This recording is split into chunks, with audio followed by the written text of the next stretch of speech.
क्या तस्मै श्री गुरुवे नमः। श्री चैतन्य मनोभीष्टं रूपकदामह्यं ददाति शापदान्तिकम्। वन्देऽहं श्रीगुरोः श्रीयुतापद्कमलं श्रीगुरून् वैष्णवांश्च श्रीरूपां सागरजातां सागना रघुनाथामितं तं सजीवं साद्वैतं सावधूतं परिजनसहितं कृष्णचैतन्यदेवं श्रीराधा कृष्णपादान् सागना ललिता श्रीशाखान्वितां च नमो विष्णुपादाय कृष्णप्रेष्ठाय भूतले श्रीमते भक्तिवेदांत स्वामिनिति नामने नमस्ते सारस्वते देवे गौरवाणी प्रचारिणे निर्विशिष्टशून्यवादी पाश्चात्यदेशतारिणे वाञ्छाकल्पतरुभ्यश्च कृपा सिन्धुभ्यश्च पतितानां पावनेभ्यो वैष्णवेभ्यो नमो नमः। नमो महावदन्याय कृष्णप्रेमप्रदायते कृष्णाय कृष्णचैतन्य नाम्ने गौरसे नमः। हे कृष्णा करुणा सिन्धु दीनबन्धु जगत्पते गोपिका गोपिकान्ता राधाकान्ता नमस्ते। सतकांचन गौरांगी राधे वृंदावनेश्वरी कृष्णान देवी तन्माम हरि प्रिय चैतन्य वासाय नित्याय परमात्मने बंदे सुभद्राभ्याम जगन्नाथाय जय नमः। जय श्री कृष्ण चैतन्य प्रभु नित्यानंद श्री अद्वैत गदाधर श्री अखंड गौर मुक्तवृंद हरे कृष्ण कृष्ण कृष्ण हरे हरे हरे राम राम राम हरे।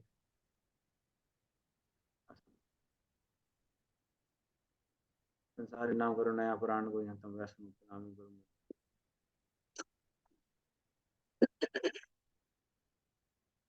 हरे कृष्ण। तो हम लोग दूसरा अध्याय देख रहे थे और दूसरे अध्याय से हम लोग अभी आगे जाना है।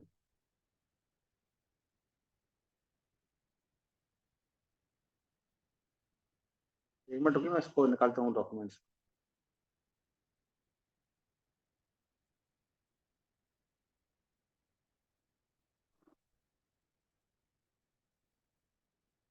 ओम नमो भगवते वासुदेवाय। ओम नमो वसुदेवाय वासुदेवाय। ओम नमो भगवते वासुदेव नारायणं नमस्कृत्य नरं चैव नरोत्तमं देवीं सरस्वतीं व्यासं ततो जायामुदीरयेत्। नष्टप्रायेषु भद्रेषु नित्यं भागवत सेवया भगवती उत्तमाश्लोके भक्तिर्भवति नश्यति। कृष्णाय वासुदेवाय देवकी नंदनाय च नंदगोपकुमाराय गोविंदाय नमो नमः। हरे कृष्ण।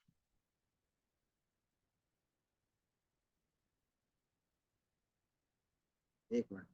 हाँ तो 9 से हमको चालू करना था श्लोक नंबर।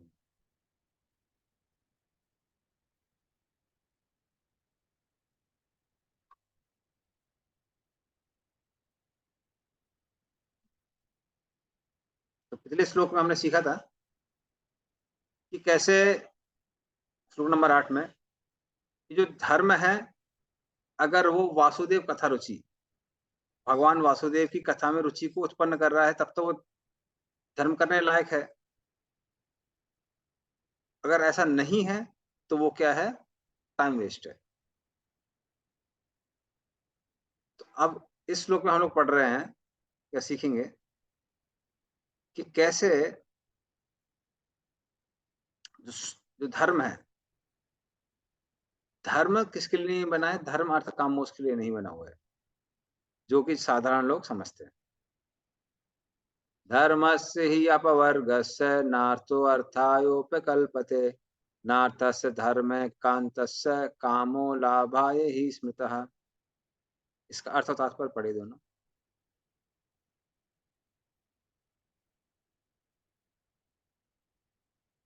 कोई पढ़ेगा इसको अर्थ और तात्पर्य? मैं पढ़ू प्रभु जी? हाँ जी पढ़िए।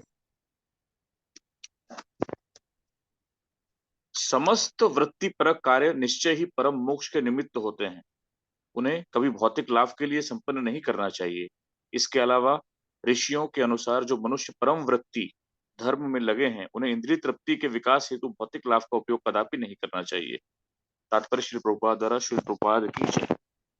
हम पूर्व में ही बता चुके हैं कि पूर्ण ज्ञान तथा भौतिक अस्तित्व से विरक्ति श्री भगवान की शुद्ध भक्तिमय सेवा के पीछे पीछे स्वतः आ जाते हैं। किंतु कुछ मनुष्य ऐसे हैं जो मानते हैं कि धर्म सहित समस्त प्रकार की वृत्तियां भौतिक लाभ के निमित्त हैं।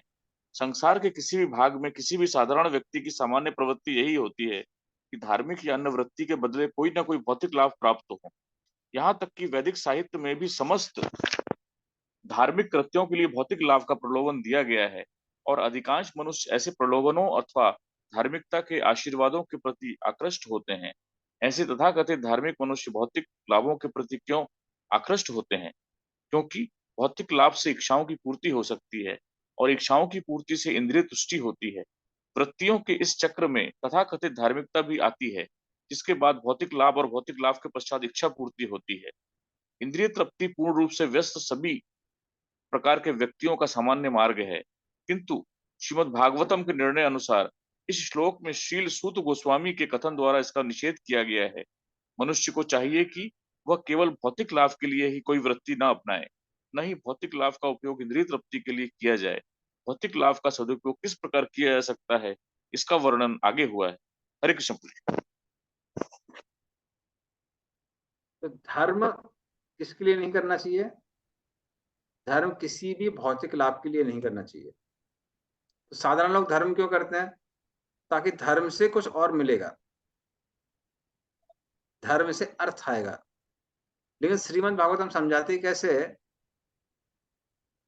धर्म को अर्थ के लिए नहीं करना है।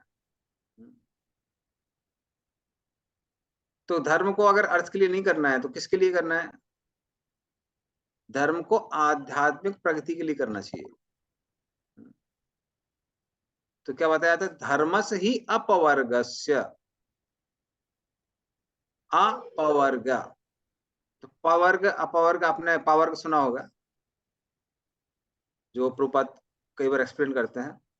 पा फा बा बा भा।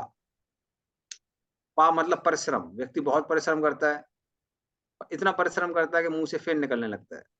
फा। फिर क्या होता है? पा फा बा मतलब बंधन, उसकी वजह से कर्म चक्र में फंस जाता है और फिर उत्पन्न होता है मृत्यु का भय और अंत में होती है मृत्यु। लेकिन इससे जो अलग मार्ग है, मुक्ति का मार्ग है, उसको हम लोग बोलते हैं अपवर्गस्य, उसका अपवर्ग बोलते हैं। तो पा वर्ग के अलग है, से अलग है। जैसे कि अन्य अन्य ग्रंथों में हम देखते हैं कि धर्म से अर्थ की कामना की गई है। धर्मात् अर्थस्य कामस्य किमर्थम न सेव्यते। हाँ, तो महाभारत में लिखा हुआ है, ये महाभारत का श्लोक है कि धर्म से आता है अर्थ, अर्थ से आता है काम। तो धर्म किस लिए लोग करते हैं? अर्थ प्राप्ति के लिए। अर्थ से आते हैं विषय वस्तुएं और विषय वस्तु को लोग भोगते हैं। लेकिन जो लोग योगी लोग हैं, या फिर जो लोग ज्ञानी लोग हैं, वो कहते हैं कि नहीं नहीं नहीं, धर्म को अर्थ के लिए नहीं करना चाहिए। तो ज्ञानी लोग कहते हैं कि उसको अपवर्ग के लिए करना चाहिए। अपवर्ग अर्थात जैसे हमने बताया पा वर्ग से अलग, तो उसके लिए नहीं करना चाहिए। किसके लिए करना चाहिए? मोक्ष के लिए करना चाहिए। और ऐसा ही योगी लोग कहते हैं। और भक्त लोग कहते हैं कि नहीं नहीं, हमको धर्म करना चाहिए, श्रवण कीर्तन इत्यादि, वो ना ही पावर के लिए करना चाहिए और ना ही अपवर्ग के लिए करना चाहिए, वो कृष्ण की प्रसन्नता के लिए करना चाहिए। दूसरे कर्मियों का गुण अलग है, वो धर्म करते हैं अर्थ के लिए, और जो योगी हैं ज्ञानी हैं वो करते हैं उसको अपवर्ग के लिए, और भक्त लोग करते हैं कृष्ण की प्रसन्नता के लिए। इस तरह से सबके वो जो गोल हैं, ध्येय हैं, अलग अलग है। हाँ विशंबर प्रभु, आपका कोई क्वेश्चन है? जी प्रभु जी, प्रभुपाद के अनुसार आपने जो बताया, प से परिश्रम, फ से फेन, ब से बंधन, भ से भय, और उसके बाद भी कुछ ब बोला था क्या आपने? माँ माँ माँ मतलब मृत्यु। मृत्यु। ठीक ठीक। थैंक यू प्रभु। हरे कृष्ण प्रभु। तो इस तरह पा फा बा भा माँ, तो इस तरह से हम धर्म से अपवर्ग से। जो अगला श्लोक है, फर्स्ट से क्या होता है? फर्स्ट से फा से फेन। इतना व्यक्ति जैसे घोड़े को आपने देखा हो, जब बहुत ज्यादा परिश्रम करता है तो मुंह से फेना निकलता है। तो इस तरह संसार में भी लोग क्या संस्तुति करते हैं, मेहनत करो मेहनत करो मेहनत करो। मेहनत करते करते लोग बेहोश हो जाते हैं, तब भी मेहनत करवाते रहते हैं। तो उस तरह से फेन निकलना, जब बहुत ज्यादा व्यक्ति परिश्रम करता है तो फेन निकलता है, फे फा। ठीक है। अब इसके इस श्लोक में बताया गया है, जैसे हम लोगों ने सुना कि धर्म से क्या प्राप्त करना चाहिए, अर्थ, मतलब अन्य शास्त्रों में दिया हुआ है, यह साधारण लोग ऐसे समझते हैं। अब इस श्लोक में दिया हुआ है कैसे अर्थ को भी किसके लिए नहीं लगाना चाहिए, इंद्रिय प्रीति के लिए नहीं लगाना चाहिए। अर्थ को काम के लिए नहीं लगाना चाहिए। कामसनेन्द्रिया प्रीतिर लाभो जीवेत यावता जीवस्य तत्व जिज्ञासा नार्थो यच्छेह कर्म भी। बड़ी इसका भी अर्थ और तात्पर्य।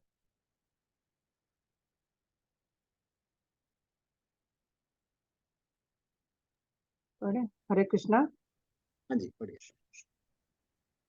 जीवन की इच्छाएं इंद्रिय तृप्ति की ओर लक्षित नहीं होनी चाहिए। मनुष्य को केवल स्वस्थ जीवन की या आत्म संरक्षण की कामना करनी चाहिए, क्योंकि मानव तो परम सत्य के विषय में जिज्ञासा करने के निमित्त बना है। मनुष्य की वृत्तियों का इसके अतिरिक्त अन्य कोई लक्ष्य नहीं होना चाहिए। हरे कृष्ण। तात्पर्य। तात्पर्य, हाँ जी। पूर्ण रूप से मोहग्रस्त भौतिक सभ्यता गलत तरीके से इंद्रिय तृप्ति की इच्छा पूर्ति की दिशा में अग्रसर है। ऐसी सभ्यता में जीवन के सभी क्षेत्रों में इंद्रिय तृप्ति ही चरम लक्ष्य होता है, चाहे राजनीति हो या कि समाज सेवा, परोपकार, परहितवाद या धर्म। यहाँ तक कि मोक्ष में भी वही इंद्रिय तृप्ति के रंग की प्रधानता बढ़ती ही जा रही है। राजनीतिक क्षेत्र में लोगों के नेता अपनी अपनी इंद्रिय तृप्ति के लिए परस्पर झगड़ते हैं। मतदान भी नेताओं को तभी मानते हैं जब उनकी इंद्रिय तृप्ति कराने का वचन देते हैं। जब मतदाता अपनी इंद्रिय तृप्ति में असंतुष्ट हो जाते हैं तो वे लोग नेता को पदच्युत करा देते हैं। नेताओं द्वारा मतदाताओं की इंद्रिया की तुष्टि न करके उन्हें सदैव निराश करना पड़ता है। अन्य क्षेत्रों में भी यह लागू होता है। कोई भी जीवन की समस्याओं के प्रति गंभीर नहीं है। यहाँ तक परम सत्य से तदाकर होने के इच्छुक पथगामी मुक्षु भी इंद्रिय तृप्ति के लिए आध्यात्मिक हत्या करने तक को उद्यत रहते हैं। किंतु भागवत का कथन है कि मनुष्य को इंद्रिय तृप्ति के लिए नहीं जीना चाहिए। इंद्रियों की तुष्टि वहीं तक की जाए जहां तक आत्म संरक्षण हेतु आवश्यकता हो, इंद्रिय तृप्ति के लिए नहीं। चूंकि शरीर इंद्रियों से बना है और ये इंद्रियां कुछ न कुछ तुष्टि चाहती है, अतः ऐसी इंद्रियों की तुष्टि के लिए कुछ विधि विधान बनाए गए हैं, किंतु इंद्रिय अनियंत्रित भोग के लिए नहीं है। उदाहरणार्थ विवाह यानी स्त्री तथा पुरुष की युति संतानोत्पत्ति के लिए आवश्यक है, किंतु यह इंद्रिय भोग के लिए नहीं होता। शिक्षा निरोध के अभाव में परिवार नियोजन के लिए प्रचार करना पड़ता है, किंतु मूर्ख लोग यह नहीं जानते हैं कि परम सत्य की खोज में लगते ही स्वतः परिवार नियोजन हो जाता है। परम सत्य की खोज करने वाले कभी भी अनावश्यक इंद्रिय तृप्ति के प्रति आकृष्ट नहीं होते, क्योंकि परम सत्य की खोज के कार्य में पूरी तरह व्यस्त रहते हैं। अतः जीवन के प्रत्येक क्षेत्र में परम सत्य की खोज को ही चरम लक्ष्य बनाना चाहिए। इससे मनुष्य सुखी होगा, क्योंकि वह तरह तरह की इंद्रिय तृप्ति में कम लिप्त होगा। और परम सत्य क्या है, इसकी व्याख्या आगे की गई है। हरे कृष्ण। हरे कृष्ण। तो बहुत इम्पोर्टेंट श्लोक भी और उसका तात्पर्य प्रभुपाद ने बहुत अच्छे से दिया हुआ है। इसमें क्या बताया है कि अगर अर्थ प्राप्ति, जनरली लोग अर्थ प्राप्ति क्यों करते हैं, इंद्रिय तृप्ति के लिए करते हैं। हाँ? इंद्रिय प्रीति ही, और इंद्रिय प्रीति का मतलब क्या है, इंद्रियों क्या चाहिए, इंद्रियों के विषय चाहिए जो कि अर्थ से प्राप्त होते हैं। तो उस इंद्रिय प्रीति को पूरा करने के लिए अर्थ को नहीं लगाना चाहिए। किसके लिए लगाना चाहिए, अपवर्ग की प्राप्ति के लिए लगाना चाहिए। खासकर ज्ञानी योगी बोलते हैं अपवर्ग के लिए, अपवर्ग के लिए। और भक्त लोग बोलते हैं कि भगवान की प्रसन्नता के लिए लगाना चाहिए। बल्कि भक्त लोगों के जीवन में अगर कोई दुख भी आ रहा है तो भक्त लोग कहते हैं ये भगवान की कृपा है।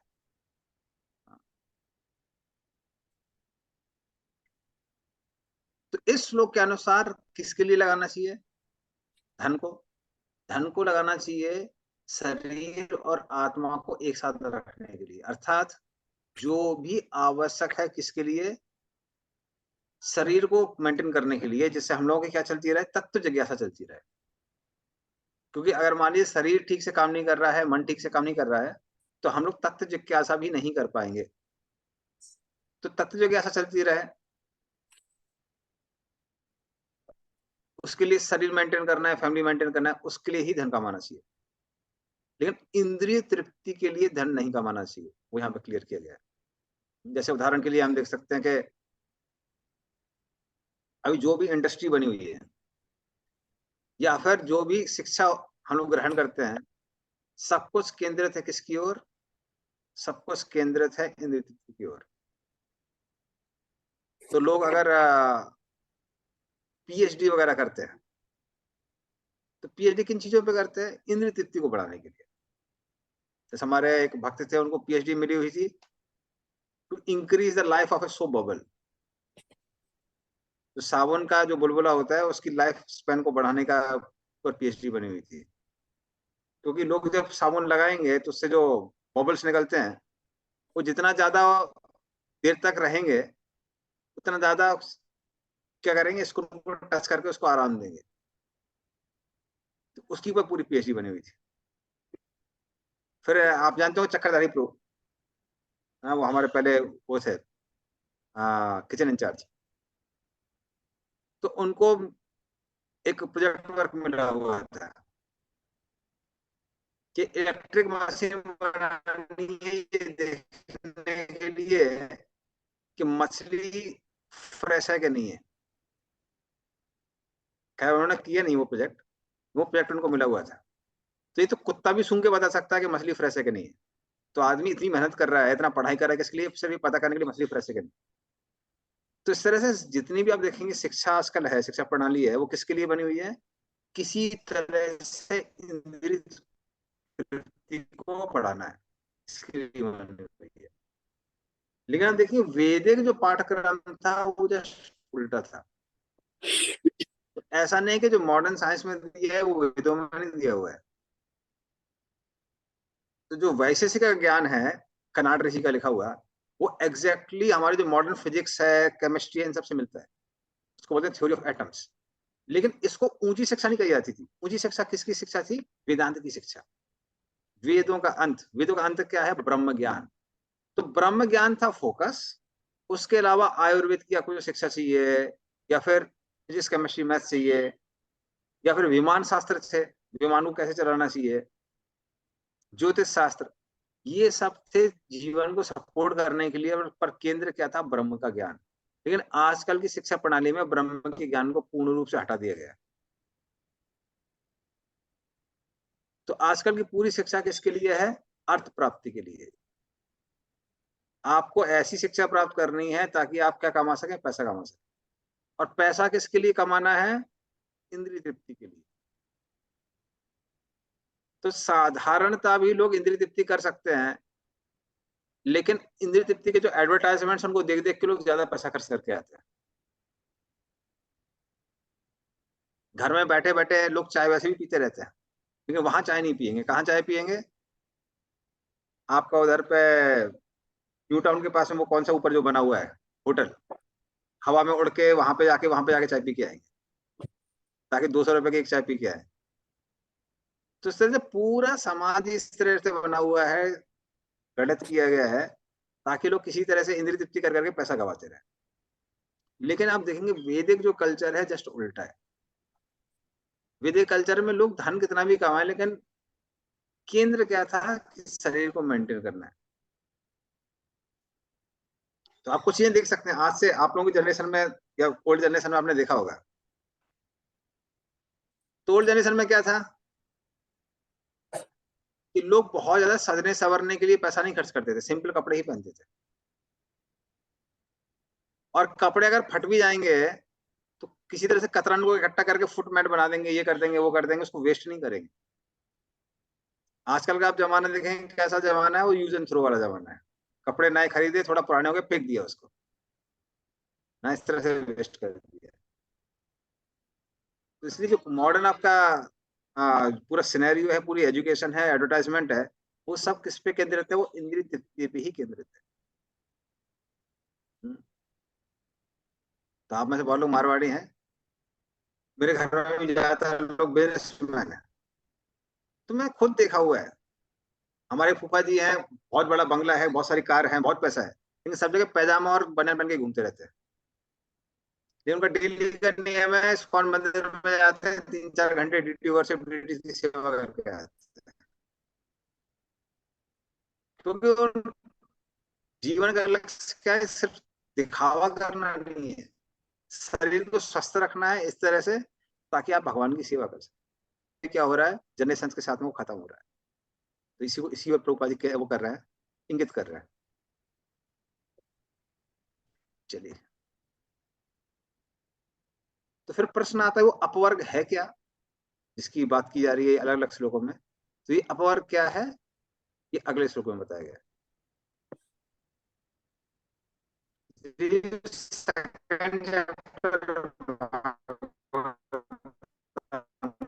फर्स्ट कंट्रोल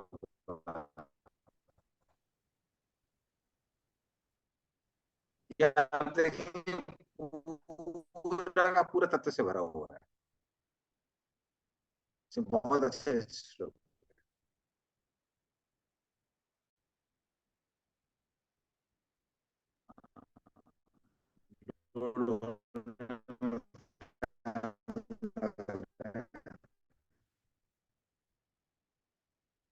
फिर आप लोग जिनके पास है वो लोग रिपीट कर सकते हैं।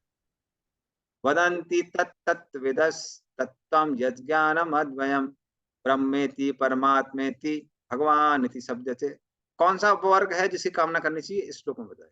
पढ़िए, इसका भी अर्थ और तात्पर्य दूंगी। क्या हुआ, सब लोग बहुत बिजी दिख रहे हैं। हरे कृष्णा प्रभु जी, मैं पढ़ रही हूँ। परम सत्य को जानने वाले विद्वान अध्यात्मवादी इस अद्वय तत्व को ब्रह्म, परमात्मा या भगवान के नाम से पुकारते हैं। तात्पर्य शिला प्रभुपाद द्वारा। परम सत्य ज्ञाता तथा ज्ञेय दोनों हैं और इनमें कोई गुणात्मक भेद नहीं है। अतः ब्रह्म, परमात्मा तथा भगवान गुणात्मक रूप से एक ही हैं। इसी को उपनिषदों के जिज्ञासु निर्विशेष ब्रह्म के रूप में, हिरण्यगर्भ या योगी जन अंतर्यामी परमात्मा के रूप में तथा भक्तगण भगवान के रूप में अनुभव करते हैं। दूसरे शब्दों में, भगवान अर्थात परमेश्वर का स्वरूप परम सत्य का अंतिम शब्द है। परमात्मा भगवान का आंशिक स्वरूप है और निर्विशेष ब्रह्म भगवान का वैसा ही तेज है जैसे सूर्य की किरणें सूर्य देव के लिए है। कभी कभी उपर्युक्त दोनों विचारधाराओं के अल्पज्ञ जिज्ञासु अपनी अपनी अनुभूति के पक्ष में तर्क करते हैं, किंतु जो लोग परम सत्य के वास्तविक दृष्टा हैं, वे अच्छी प्रकार जानते हैं कि एक ही परम सत्य के ये तीन लक्षण भिन्न भिन्न दृष्टिकोणों से भिन्न भिन्न दिखते हैं। जैसा कि भागवत के प्रथम अध्याय के प्रथम श्लोक में कहा गया है, परम सत्य परम पूर्ण सर्वज्ञ तथा सापेक्षता के मोह से सर्वथा मुक्त है। इस सापेक्ष जगत में ज्ञाता ज्ञेय से भिन्न होता है, किंतु परम सत्य में ज्ञाता और ज्ञेय एक ही होते हैं। सापेक्ष जगत में ज्ञाता जीवंत आत्मा या पराशक्ति है, जबकि ज्ञेय निष्क्रिय पदार्थ या अपराशक्ति के रूप में होता है। अतः यहाँ परा तथा अपराशक्ति का द्वैत है, किंतु निरपेक्ष जगत में ज्ञाता तथा ज्ञेय दोनों एक ही पराशक्ति के होते हैं। परम शक्तिमान की तीन प्रकार की शक्तियां होती हैं। शक्ति तथा शक्तिमान में कोई अंतर नहीं होता, लेकिन शक्तियों की गुणवत्ता में अंतर होता है। परम जगत तथा जीवात्माएं एक ही पराशक्ति से बने हैं, लेकिन यह भौतिक जगत अपराशक्ति है। जीव अपराशक्ति के संपर्क में रहने से मोहग्रस्त हो जाता है और यह सोचता है कि वो अपराशक्ति से संबंधित है। अतः भौतिक जगत में सापेक्षता का भाव है, किंतु परम पुण्य में ज्ञाता एवं ज्ञेय में अंतर नहीं होता और प्रत्येक वस्तु पूर्ण होती है। हरे कृष्ण प्रभु जी।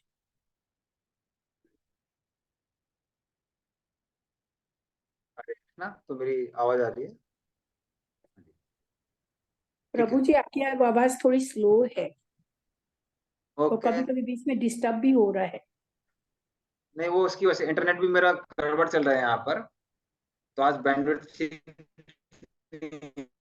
एनीवे, तो मैं धीमे धीमे इसलिए बोल रहा हूँ ताकि आपको समझ में आ सके, ठीक है? तो वो तत्व क्या है जिसको हम परम तत्व बोलते हैं, उसको अद्वय ज्ञान भी बोला गया है। वदंती तत्तत्वविदस् तत्तम यत् ज्ञान अद्वयम। वो ज्ञान किसका ज्ञान है? वो ब्रह्म का ज्ञान है। पर किसके लिए ये ब्रह्म का ज्ञान है? ज्ञानियों के लिए ये ब्रह्म का ज्ञान है। तो ये ब्रह्म कौन है? ब्रह्म वो है उनके अनुसार जिसका कोई रूप नहीं है और जिसमें जानने वाले में और जानने गए में, अर्थात जो जान रहा है और जिसको जान रहा है, उन दोनों में भी कोई अंतर नहीं है। अर्थात आत्मा परमात्मा एक ही है उनके अनुसार। तो उनके लिए, किसके लिए ये ज्ञान है? ब्रह्मवादियों के लिए। परमात्मावादियों के लिए इस ज्ञान को परमात्मा कहते हैं। तो उनके लिए ये जो ज्ञान है वो कैसा है? अद्वैतम।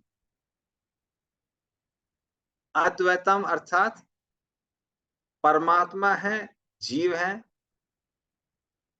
और प्रकृति है। तो जीव और प्रकृति ये परमात्मा की ही शक्तियां हैं। तो इस तरह से जो परमात्मा है वो अपने रूप से, अपने धाम से, इन सब से अभिन्न है। किसके रूप में? चेतना के रूप में।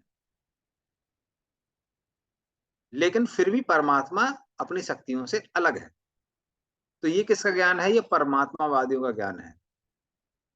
तो ऐसे परमात्मावादियों के अनुसार ये जो ज्ञान है ये परमात्मा का आश्रय लेता है।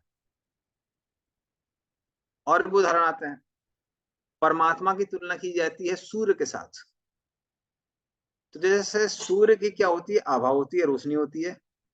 उसी तरह से सारे जीव और प्रकृति ये परमात्मा के ही शक्तियां हैं। परमात्मा कैसे दिखाई देते हैं? के चित्सा देहांत हृदयावकाशे प्रादेश मात्रम पुरुषम वसंतम चतुर्भुजम कंजरथांग शंखा गदाधरम धारणाय स्मरंती। तो वो कौन भगवान है? जो हृदय में रहते हैं। हृदय अवकाश है, हृदय के आकाश में रहते हैं। प्रादेश मात्रम, उनकी लंबाई कितनी है? 8 इंच के बराबर है। तो 8 इंच के हैं परमात्मा। कहाँ रहते हैं? हृदय में रहते हैं। और कैसे हैं? चतुर्भुजम, 4 भुजाएं उनकी। उन्होंने उसमें क्या धारण किया है? कंजरथांग शंख गदाधरम। हाँ, उनके हाथ में शंख चक्र गदा पद्म है, चारों चीजें हैं। तो ये परमात्मा का जो ज्ञान है उसको जो परमात्मावादी हो कहते हैं यही ज्ञान है। लेकिन जो भक्त हैं, भक्त के लिए ये जो ज्ञान है वो किसका ज्ञान है? वो भगवान का ज्ञान है। ऐसे भगवान को अद्वयम कहते हैं। क्यों कहते हैं? कि उनकी जो भौतिक शक्तियां हैं इस भौतिक जगत में, और जो जीव हैं, जीव भी इस भौतिक जगत में रहते हैं, वो जीव और भौतिक शक्तियां भगवान से कैसे हैं? अभिन्न हैं, क्योंकि वो भगवान की ही शक्तियां हैं किंतु फिर भी भिन्न है। ऐसे भगवान कौन है? भग, अर्थात जिनके 6 क्वालिटीज हैं। 6 ऐश्वर्य। कौन कौन से ऐश्वर्य उनके? ऐश्वर्यस्य समग्रस्य वीरस्य यशसा श्रियः ज्ञान वैराग्यश्चैव सन्नाम भगतिंगना। तो 6 उनके कौन कौन से हैं? तो ये हरे 6। कृष्ण। हरे कृष्ण, हाँ, आवाज आ रही है? सॉरी, हाँ हाँ प्रभु। तो ये 6 ऐश्वर्य कौन कौन से हैं? पलाशपुर बोलेंगे कौन कौन से 6 ऐश्वर्य हैं? मैं बताऊं? हाँ बताइए बताइए। हरे कृष्णा। हाँ जी। धन, रूप, यश, बल, ज्ञान, वैराग्य। चलो, तो ये 6 ऐश्वर्य हैं उनके पास। तो ऐसे ऐसे 6 ऐश्वर्यों को जो धारण करता है उसको हम लोग क्या बोलते हैं? भगवान। तो ये विष्णु पुराण के अनुसार है। और स्कंद पुराण में बताया गया है, या चवंते ही मद भक्ता महिताम प्रलयादपि, कि जिस तरह से भगवान कहते हैं कि मैं कैसा हूं, अनंत हूं, मैं नश्वर नहीं हूं, मैं कभी नष्ट नहीं होता हूं, उस तरह से मेरे भक्त भी प्रलय काल में नष्ट नहीं होते हैं। तो इस तरह से वो भगवान है। और यही जो भगवान है उनको ज्ञानी कौन कहते हैं? ब्रह्म कहते हैं। तो ये कौन से श्लोक में आता है? भागवतम के 10वें स्कंद के 14 नंबर अध्याय 32 श्लोक में आता है। अहो भाग्याम नंद गोप व्रज केसाम जन्मितम परमानंदम पूर्णम ब्रह्म सनातनम।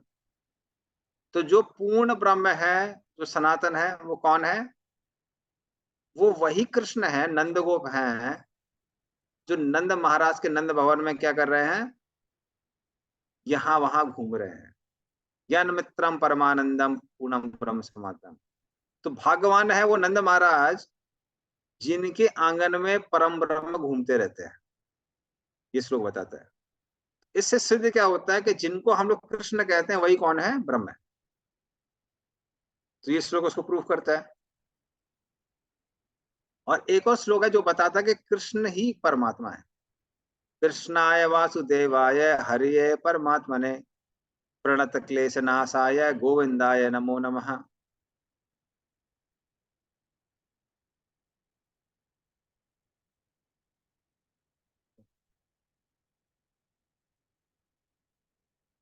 हरे कृष्ण। मुझे इनविटेशन आया यहाँ से ज्वाइन करने के लिए। किसी ने इनविटेशन भेजा हुआ है क्या? वो शिवम। माया माता जी तब से प्रयास कर रही हैं जोड़ने के लिए, तो गलती से मेरे ख्याल से वीडियो कॉल कर दी ग्रुप में। मैंने भी उनको कॉल किया लेकिन मेरा कॉल रिसीव नहीं कर पा रही। अच्छा निमेश बोल रहा है। हाँ प्रभु जी, प्रभु जी आप लिंक पे ही क्लिक करिए। लिंक पे मैं आपको अंदर ले लूंगा। आप लिंक पे क्लिक करिए, ठीक है?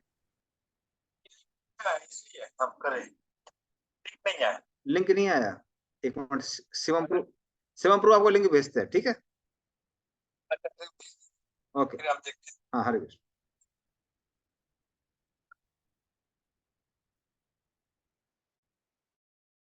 चलिए शिवम प्रभु कैन डू द नीडफुल। बोले लिंक नहीं आया है। तो ये जो श्लोक है ये क्या बता रहा है? कृष्णाय वासुदेवा, जो कृष्ण है वासुदेव है, वही कौन है? हरिये परमात्मने, वही परमात्मा है। तो इससे भी सिद्ध होता है कि जो कृष्ण है वही कौन है? ब्रह्म है। वही कौन है? परमात्मा है। जैसे बहुत सारे श्लोक हैं भागवतम में। भगवद गीता में आता है ब्रह्मणो ही प्रतिष्ठा हम। और ये वाला अथवा मां बहुने तेना किम ज्ञात्वेन तव अर्जुना विष्टभ्याम इदम कृष्णम एकम सेना स्थितो जगत।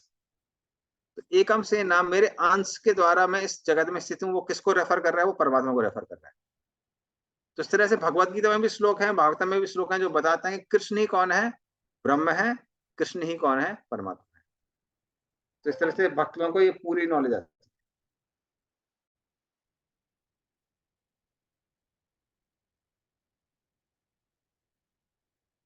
हरे कृष्ण।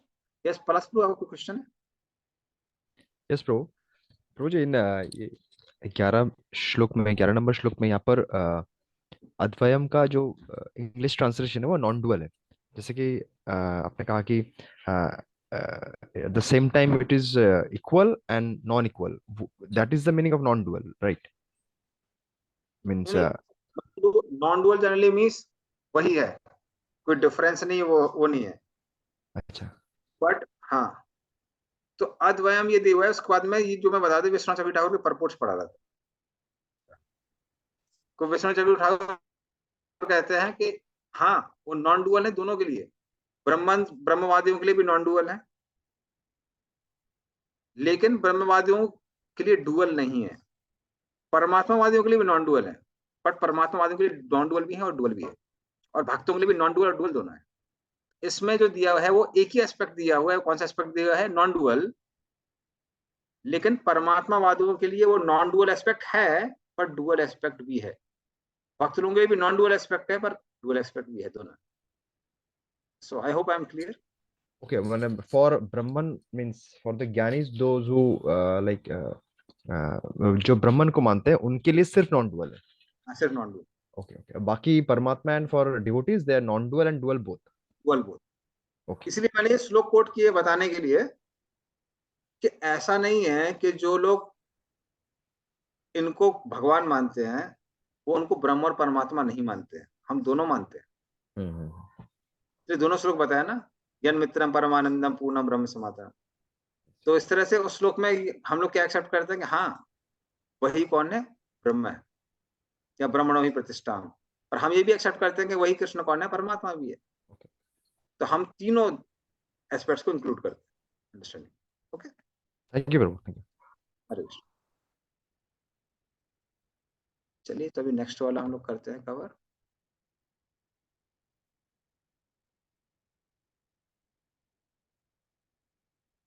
ओके,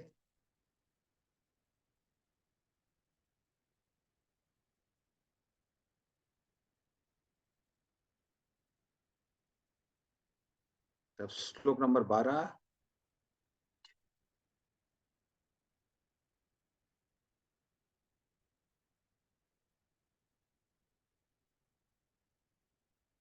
तच्चत्रादाना मुनयो ज्ञान वैराग्य युक्तया पश्यन्ति आत्मनि चात्मानं भक्त्या श्रुत गृहीतया। इसको भी दोनों पढ़िए, अर्थात पर सब इंपॉर्टेंट श्लोक है। हरे कृष्ण महाराज। हाँ जी। ज्ञान तथा वैराग से संवित गंभीर जिज्ञासु या मुनि वेदांत सूत्र के श्रवण से ग्रहण की हुई भक्ति द्वारा परम सत्य की अनुभूति करता है। तात्पर्य: भगवान वासुदेव जो परम सत्य के पूर्ण अभिव्यक्त के समान है, उनकी भक्तिमय सेवा की प्रक्रिया से परम सत्य की अनुभूति होती है। ब्रह्म उनका दिव्य शारीरिक तेज और परमात्मा उनका आंशिक स्वरूप है। फलतः ब्रह्म या परमात्मा की अनुभूति परम सत्य की आंशिक अनुभूति मात्र है। मनुष्य 4 प्रकार के होते हैं: कर्मी, ज्ञानी, योगी तथा भक्त। कर्मी भौतिकवादी होते हैं, किंतु शेष 3 अध्यात्मवादी होते हैं। भक्त प्रथम श्रेणी के अध्यात्मवादी होते हैं, जिन्होंने परम पुरुष का साक्षात्कार कर लिया है। दूसरी श्रेणी में वह अध्यात्मवादी आते हैं जिन्होंने परम पुरुष के अंश का आंशिक साक्षात्कार किया है, और तीसरी श्रेणी में वह आते हैं जिन्हें परम पुरुष की दिव्य झांकी की अभ्यास मात्र होता है। जैसे कि भगवत गीता तथा अन्य वैदिक ग्रंथों में कहा गया, परम पुरुष का साक्षात्कार भक्तिमय सेवा द्वारा किया जाता है, जिसके पीछे पूर्ण ज्ञान तथा भौतिक संगति से वैराग्य जनित रहते हैं। हम पहले ही बता चुके कि भक्तिमय सेवा के बाद ज्ञान तथा भौतिक संगति से वैराग्य आता है। चूंकि ब्रह्म तथा परमात्मा की अनुभूति उन परम सत्य की अपूर्ण अनुभूतियां है, अर्थात ब्रह्म तथा परमात्मा को प्राप्त करने के साधन अर्थात ज्ञान तथा योग मार्ग ही परम सत्य की अनुभूति के पूर्ण साधन है। भक्ति ही एकमात्र पूर्ण विधि है जिससे गंभीर जिज्ञासु परम सत्य की अनुभूति हो सकती है, क्योंकि भक्ति किन्हीं पूर्ण ज्ञान तथा भौतिक संग से वैराग्य के ऊपर खड़ी होती है और वेदांत श्रुति के श्रवण द्वारा सुदृढ़ होती है। अतः ऐसा नहीं है कि भक्ति अल्पज्ञ अध्यात्मादि की निमित्त होती है। भक्तों की 3 श्रेणी है: प्रथम, द्वितीय तथा तृतीय। तृतीय श्रेणी के भक्त या नवदीक्षित भक्त जो ज्ञानहीन होते और भौतिक संगति से व्यक्ति नहीं होते, वह तो मंदिर में अच्छे विग्रह की पूजा के पारंपरिक प्रतिक्रिया के प्रति ही आकृष्ट होते। ऐसे भक्त भौतिक भक्त कहलाते। ऐसे भक्त आध्यात्मिक लाभ की अपेक्षा भौतिक लाभ के प्रति अधिक आसक्त रहते हैं तथा मनुष्य को इस भौतिक भक्ति से उन्नति करके भक्ति की द्वितीय अवस्था प्राप्त करनी होती है। इस द्वितीय अवस्था में भक्त को भक्ति की दिशा में 4 तत्व दिखाई पड़ते। परम ईश्वर, उनके भक्त, अज्ञानी तथा ईर्ष्यालु। मनुष्य को कम से कम इस द्वितीय श्रेणी के भक्त की अवस्था तक उठना होता है, जिससे वह परम सत्य को जानने का पात्र बन सके तथा तृतीय श्रेणी के भक्त को भक्ति संबंधी अनुदेश भगवत के प्रमाणिक स्रोतों से प्राप्त करने होते हैं। पहली श्रेणी का भगवत सुस्थापित भक्त है और दूसरा है भागवतम जो ईश्वर का संदेश है। अतः तृतीय श्रेणी के भक्त को भक्ति के उपदेशों की शिक्षा लेने के लिए किसी सच्चे भक्त के पास जाना होता है। ऐसे भक्त कोई व्यवसायी व्यक्ति नहीं होता है जो भागवत को व्यापार समझकर अपनी जीविका कमाता हो। ऐसे भक्त को सुध गोस्वामी की तरह सुखदेव गोस्वामी का प्रतिनिधि होना चाहिए और उसे समस्त जनता के चतुर्दिक कल्याण के लिए भक्ति उपासना पद्धति का उपदेश करना चाहिए। नव जिज्ञासु भक्त को प्रामाणिक व्यक्तियों से सुनने से तनिक भी रुचि नहीं रहती। ऐसे नव जिज्ञासु भक्त अपनी इंद्रिय तृप्ति के हेतु किसी व्यवसायी व्यक्ति से सुनने का दिखावा करता है। इस प्रकार के श्रवण तथा कीर्तन से सारा मामला गड़बड़ा गया है तथा इस दोषपूर्ण विधि के प्रति अत्यंत सतर्क रहने की आवश्यकता है। भगवद गीता या श्रीमद् भागवत में निहित भगवान के दिव्य संदेश का निसंदेह दिव्य विषय है, किंतु ऐसा होते हुए उन्हें किसी व्यवसायी व्यक्ति से ग्रहण नहीं करना चाहिए, क्योंकि वह उन्हें उसी प्रकार दूषित कर देता है जिस प्रकार सर्प अपनी जीभ के स्पर्श मात्र से दूध को विषक्त कर देता है। अथवा निष्ठावान भक्त को चाहिए कि वह अपनी उन्नति के लिए उपनिषद वेदांत जैसे वैदिक साहित्य को तथा पूर्ववर्ती आचार्य अथवा गोस्वामी द्वारा छोड़े गए संकलित अन्य साहित्य को सुने। ऐसे साहित्य का श्रवण किए बिना मनुष्य सच्ची उन्नति नहीं कर सकता। बिना श्रवण किए तथा आदेशों को पालन किए बिना भक्ति का प्रदर्शन निरर्थक है और यह भक्ति के पथ में अवरोध जैसे अथवा जब तक श्रुति स्मृति पुराण या पंचरात्र परमाणु जैसे सिद्धांतों पर भक्ति स्थापित ना हो तब तक भक्ति के ऐसे प्रदर्शन को तत्काल त्याग समझना चाहिए। किसी अनिदीक्षित भक्त को कभी भी शुद्ध भक्त की मान्यता नहीं देनी चाहिए। वैदिक साहित्य से ऐसे संदेशों को आत्मसात करके अपने भीतर अंतर्यामी परमात्मा को निरंतर देखा जा सकता है। यही समाधि कहलाता है।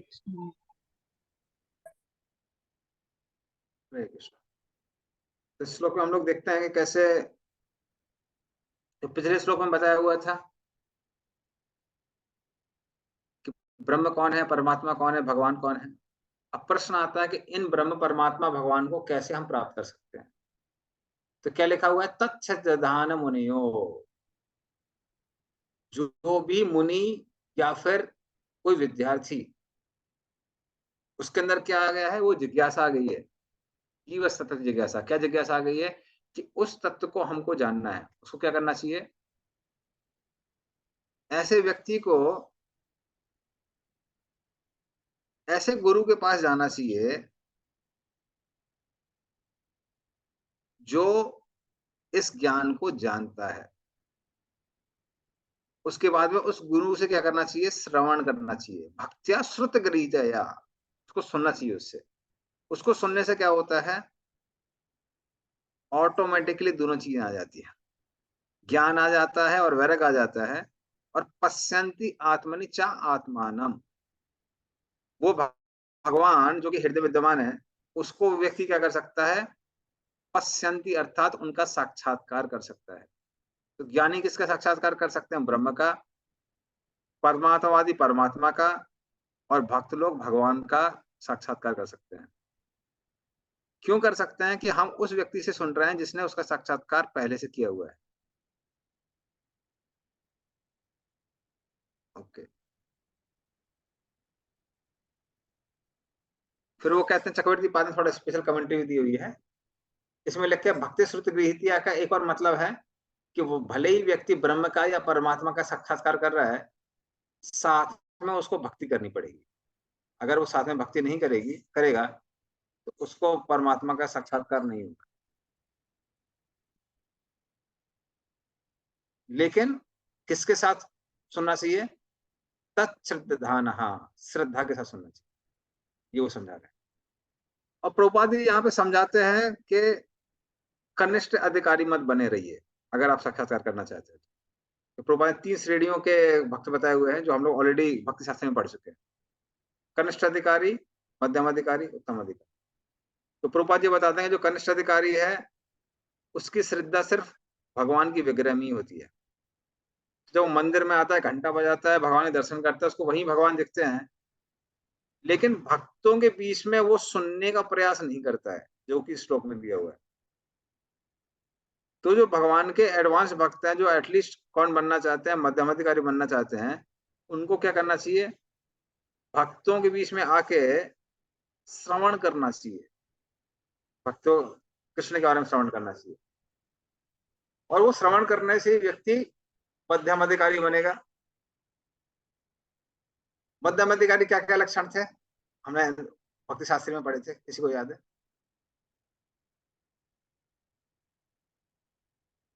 पुरानी चीज भूली नहीं है। प्रभु जी ठीक से तो याद नहीं है, लेकिन थोड़ा थोड़ा सा जो याद है कि उसकी श्रद्धा पूरी होती है भगवान में। शास्त्र भी समझते हैं वो, लेकिन समझाने की शक्ति शायद उनमें उतनी नहीं होती, हाँ, वो हमें से कन्विंस नहीं कर पाते हैं, कन्विंस नहीं कर लेकिन वो 4 लोगों में डिस्क्रिमिनेट करते हैं। याद है कौन कौन से लोगों में डिस्क्रिमिनेट करते हैं?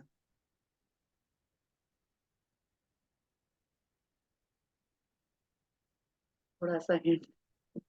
He is friendly towards equals, respectful to हाँ, the seniors, avoids the jealous and compassionate towards the ignorant.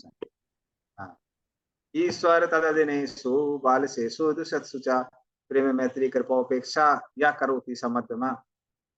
ईश्वर से क्या है? प्रेम। तद अदिनेषु, भगवान के जो अधीन है, जो भक्त हैं, उनसे क्या है? मैत्री। बाल शिशु, जो लोग साधारण लोग हैं, बालक जैसे हैं, इनोसेंट हैं, पर भगवान के बारे में नहीं जानते, उनकी तरफ क्या है? कृपा।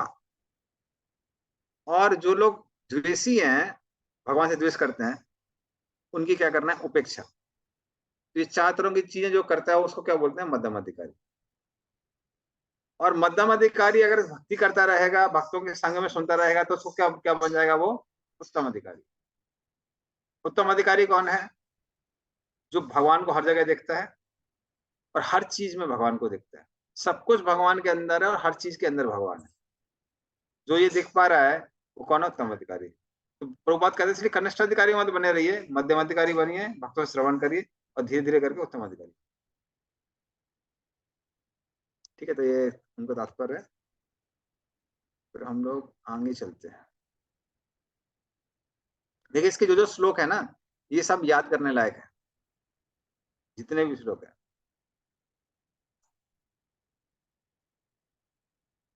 अब प्रश्न आता है कि ठीक है कि उस तत्व को हमको जानना चाहिए, उन तत्व को जानना जीवन का लक्ष्य है, लेकिन जब तक हम इस दुनिया में हैं तब तक तो ये शरीर है ना, इस शरीर का निर्वाह कर रहा है, तो हमको कैसे करना चाहिए वो? तो वो श्लोक नंबर 13 में आता है। अतः पुंबेर्द्विजा श्रेष्ठा वर्णाश्रम विभागशः सनुष्ठितस्य धर्मस्य संसिद्धिर्हरितोषणम्। इसका भी पढ़िए अर्थ और तात्पर्य। हरे कृष्ण प्रभु जी, मैं बोलूं? हाँ जी, पढ़िए। अतः हे द्विजश्रेष्ठ, निष्कर्ष यह निकलता है कि वर्ण आश्रम धर्म के अनुसार अपने कर्तव्य को पूरा करने से जो परम सिद्धि प्राप्त हो सकती है वह है भगवान को प्रसन्न करना। तात्पर्य, सारे विश्व भर में मानव समाज 4 वर्णों तथा 4 आश्रमों में विभक्त है। 4 वर्ण है: बुद्धिमान वर्ग, योद्धा वर्ग, उत्पादक वर्ग तथा श्रमिक वर्ग। ये वर्ण अपने कर्म तथा गुण के अनुसार विभाजित किए गए हैं, जन्म के अनुसार नहीं। फिर जीवन के 4 आश्रम भी हैं। इनके नाम है विद्यार्थी जीवन, गृहस्थ जीवन, वानप्रस्थ तथा भक्त जीवन। मानव समाज का परम हित इसी में है कि जीवन इसी तरह ही विभाजित हो, अन्यथा कोई भी सामाजिक संस्था स्वस्थ विकास नहीं कर सकती। इनमें से जीवन के प्रत्येक विभाग का लक्ष्य परम सत्ता भगवान को प्रसन्न करना है। मानव समाज के इस संस्थागत कार्य को वर्णाश्रम धर्म के रूप में जाना जाता है, जो सुसंस्कृत जीवन के लिए अत्यंत स्वाभाविक है। वर्ण आश्रम धर्म का निर्माण इसलिए किया गया है कि परम सत्य की अनुभूति हो सके। इसका निर्माण एक विभाग का दूसरे पर कृत्रिम आधिपत्य के लिए नहीं किया गया है। जब इंद्रिय तृप्ति की अत्यधिक आसक्ति के कारण जीवन का लक्ष्य अर्थात परम सत्य का साक्षात्कार चूक जाता है, तब जैसा कि पहले कहा जा चुका है, स्वार्थी लोगों द्वारा वर्ण आश्रम धर्म का उपयोग कमजोर वर्ग पर कृत्रिम आधिपत्य दिखाने के लिए किया जाता है। कलयुग में अर्थात कलह प्रधान युग में यह कृत्रिम आधिपत्य पहले से चालू है, किंतु जो लोग सियाने हैं वे जानते हैं कि वर्ण तथा आश्रम विभाग सहज सामाजिक व्यवहार तथा उच्च विचार युक्त आत्म साक्षात्कार के लिए है, अन्य किसी प्रयोजन के लिए नहीं। यहाँ पर भागवत का कथन है कि जीवन का सर्वोच्च लक्ष्य या वर्ण आश्रम धर्म की चरम सिद्धि यह है कि हम सब मिलकर परमेश्वर को प्रसन्न रखें। इसकी पुष्टि भगवत गीता 4.13 में भी हुई है। हरे कृष्णा प्रभु जी, धन्यवाद, प्रणाम। तरह से जब तक ये शरीर है तब तक क्या करना है, वर्णाश्रम धर्म का पालन करना है, अपने अपने वर्णों का और आश्रमों का। लेकिन लक्ष्य क्या है, समसिद्ध हरितोषणम, भगवान को प्रसन्न करना जीवन का लक्ष्य है। ये यहाँ पे क्लियर क्यों किया गया है, इसलिए क्लियर किया गया है कि अगर कोई कर्म कर रहा है अर्थात वर्णाश्रम धर्म का पालन कर रहा है या ज्ञान कर रहा है या योग कर रहा है, लेकिन अगर क्या नहीं कर रहा है, हरितोषणम नहीं कर रहा है, उसको अपने अपने कर्म और ज्ञान का लक्ष्य प्राप्त नहीं होगा। जैसा कि ब्रह्मा जी ने भी अपने प्रार्थना में कहा है, श्रेयासृतिम भक्तिम उदस्यते विभो क्लिश्यन्ति ये केवल बोध लभ्यते येषाम् असौ क्लेशरेव शिष्यते नान्यत् यथा स्थूल कुशाव घाती नाम। तो ब्रह्मा जी कहते हैं कि अगर मान लीजिए कोई बिना भक्ति किए ज्ञान का पालन करता है, तो ऐसे ज्ञान से उसको ब्रह्म की प्राप्ति नहीं होने वाली है। ऐसे ज्ञान से ब्रह्म की प्राप्ति किसके जैसा है, जैसे हम लोग जब बोल लेते हैं पैडी और उसको ऐसे पटकते हैं, उसमें से क्या निकलता है, चावल निकलता है। लेकिन जिस पैडी में से चावल निकल चुका है उसको अगर मारते रहेंगे तो क्या मिलेगा, कुछ नहीं मिलेगा, एक्सरसाइज मिलेगी, बस पसीना निकलेगा, और कुछ मिलने वाला नहीं है।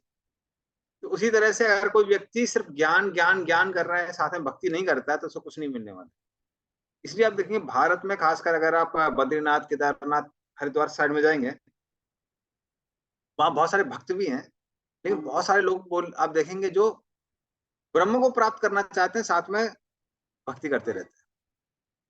तो आप कंफ्यूज हो जाएंगे, देखिएगा अरे ये ब्रह्मवादी हैं या भक्त हैं वो ब्रह्मवादी, पर उनको पता है कि अगर साथ में वो भक्ति नहीं करेंगे उनको अपने ब्रह्म की प्राप्ति नहीं होने वाली है। उसी तरह से कर्मी है, कर्मयोगी है या ज्ञान योगी है या अष्टांग योगी है, उनको भी ऐसे करना पड़ता है।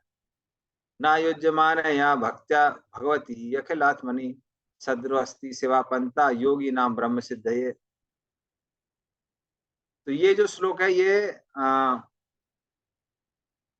माता देवहूति कहती है। क्या कहती हैं कि ना युज्यमान या भक्त्या, साथ में अगर कोई भक्ति नहीं कर रहा है, किसकी, भगवती अखिलात्मनि, वो अखिलात्मा भगवान की भक्ति नहीं कर रहा है, सद्रो अस्थि सेवा पंथा योगी नाम ब्रह्म सिद्धि है। ऐसे योगी को अपने ब्रह्म की सिद्धि प्राप्त नहीं होगी, उसको ब्रह्म की प्राप्ति नहीं होगी। इसीलिए सबको क्या करना पड़ता है, सबको भक्ति करनी चाहिए, और वर्णाश्रम धर्म के पालन का कहना क्या है? हाँ? वर्णाश्रम धर्म का अगर मान लीजिए कोई पालन कर रहा है, तब तो उसको साथ में हरितोषणम करना ही चाहिए। अगर आप हरितोषणम नहीं करेंगे, आपको अपने कर्मयोग का लाभ नहीं प्राप्त होगा।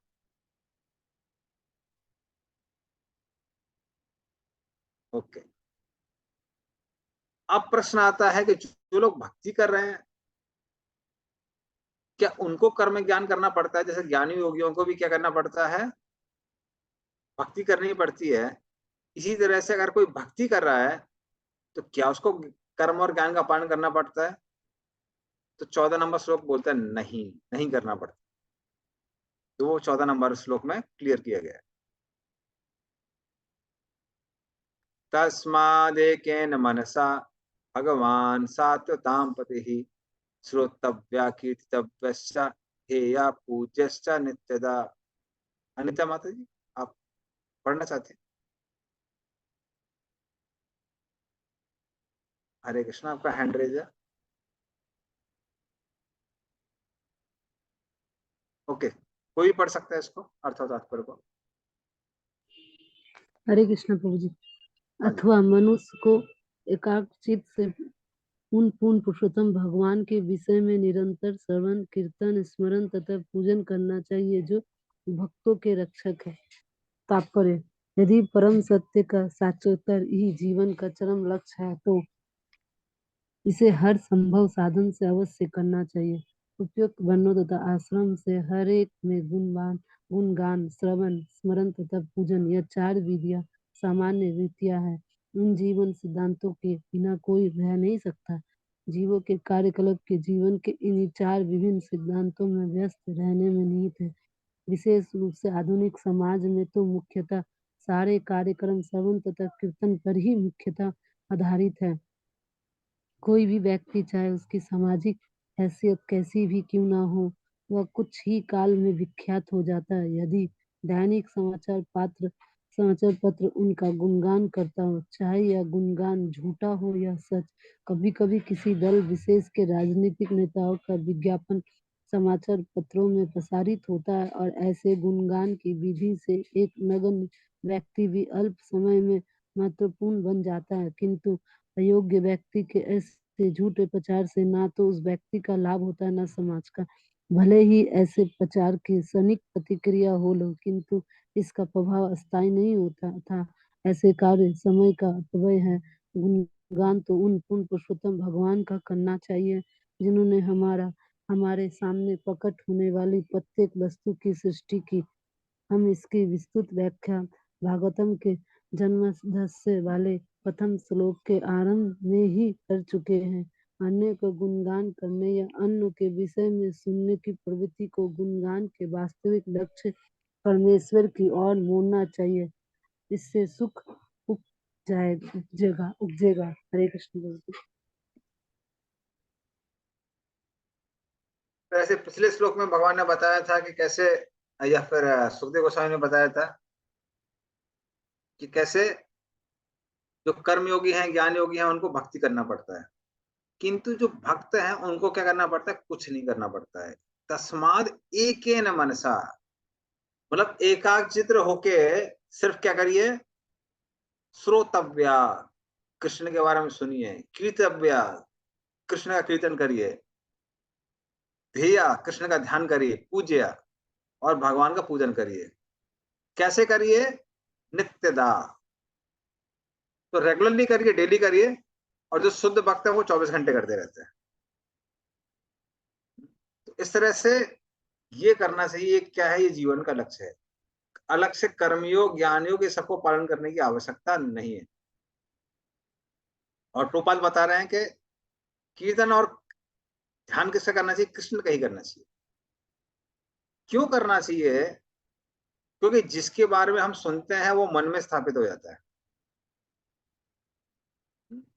तो प्रोपाल उदाहरण देते हैं पॉलिटिकल पार्टीज का। पॉलिटिकल पार्टीज क्या करती हैं? वो न्यूज़पेपर में, मीडिया के थ्रू अपने नेता को पॉपुलराइज करती रहती है। ऐसा पॉपुलराइज करती हैं कि भाई यही भगवान हो। और जिसके बारे में हम लोग सुनते हैं कि ये महान व्यक्ति है, ऑटोमेटिकली उसकी प्रति श्रद्धा आ जाती है। लेकिन प्रॉब्लम क्या है कि क्योंकि आजकल आजकल या फिर आप हमेशा से देखेंगे भौतिक समाज में, लोग सिर्फ पैसे के लिए ही प्रोपोगेशन करते हैं। जैसे मुझे याद है, मेरे फादर जब जॉब में थे तो एक उनका कोई अधिकारी था, एक नंबर का भ्रष्ट व्यक्ति था। सारे पूरे प्रदेश को मालूम था कि ऐसे भ्रष्ट आदमी नहीं है। उसका नाम था मंगूलाल। पर वो क्या करता था, वो न्यूज़पेपर से आर्टिकल, न्यूज़पेपर वालों को पैसा दिया करता था। तो न्यूज़पेपर में बड़े बड़े आर्टिकल आते थे उसके बारे में, मंगूलाल इसने ये अच्छा काम किया, वो अच्छा काम किया, प्रदेश का ये डेवलपमेंट कर रहा है, वो कर रहा है।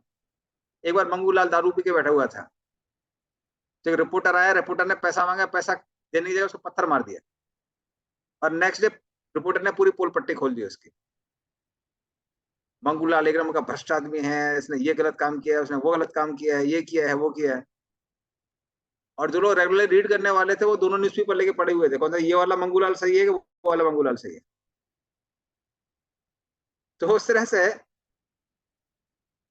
बाहर जो श्रवण कीर्तन होता है वो कैसा है, मोटिवेटेड है। लेकिन कृष्ण का जो कीर्तन है ये कौन लोग करते हैं? ये ऐसे भक्त करते हैं जिनके लिए इस संसार में कुछ भी प्राप्त करने के लिए बचा नहीं है। सुखदेव गोस्वामी जैसे लोग करते हैं जो थोड़ा सा दिन में दूध पी के ही पूरा जीवन, पूरा दिन चला लेते हैं। जो कभी कपड़े पहनने की जरूरत है नहीं उनको, खाने के लिए थोड़ा सा गोदोहन मात्र के समय लोगों से इंटरेक्ट करते हैं, दूध पीते हैं और हमेशा भगवान का ध्यान करते हैं। तो ऐसे लोग अगर किसी का प्रचार प्रसार कर रहे हैं तो कौन सा आदमी, वो असली आदमी होगा। वो व्यक्ति ध्यान करने के योग्य है।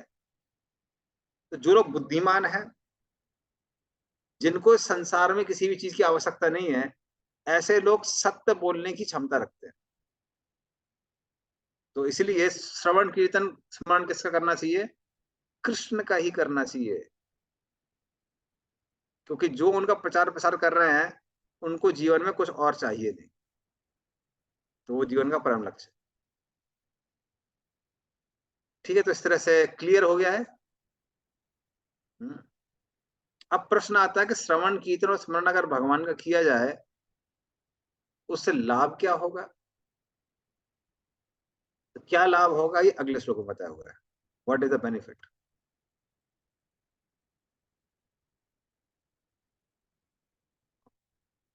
यद अनुध्यासेन युक्तः कर्म ग्रंथि निबंधनम छिन्दन्ति कोविदस्तास्य को ना कुर्यात् कथारतिम्।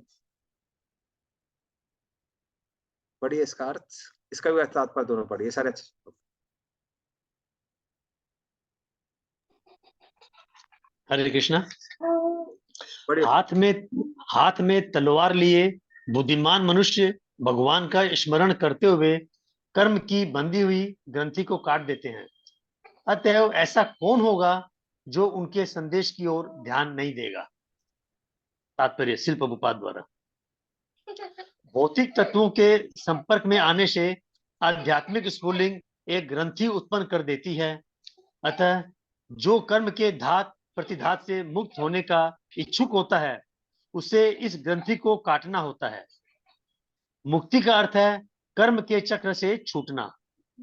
जो व्यक्ति निरंतर भगवान की दिव्य लीलाओं का स्मरण करता है उसे स्वतः यह मुक्ति मिल जाती है। इसका कारण यह है कि परम भगवान की सारी लीलाएं भौतिक शक्ति के गुणों से परे होती है।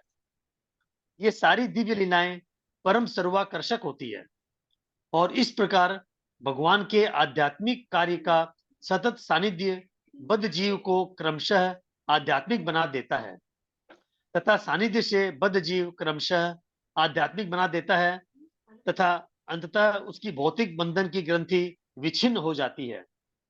अतएव भव बंधन से मुक्ति मिलना भक्ति का गौण फल है। केवल आध्यात्मिक ज्ञान की प्राप्ति से ही मुक्ति निश्चित नहीं होती।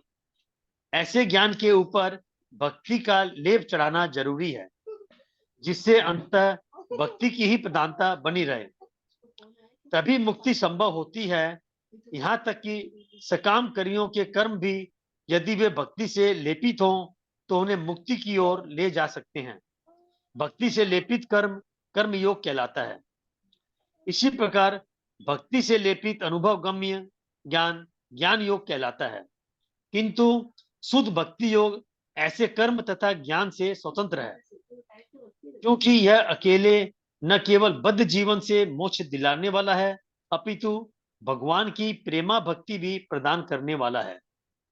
अतः किसी भी ऐसे विवेकशील व्यक्ति को जो मध्यम स्तर के अल्पज्ञ व्यक्ति से ऊपर है, उसे भगवान के बारे में श्रवण करके, उनका गुणगान करके, उनका ध्यान तथा पूजन करके निरंतर उनका स्मरण करना चाहिए।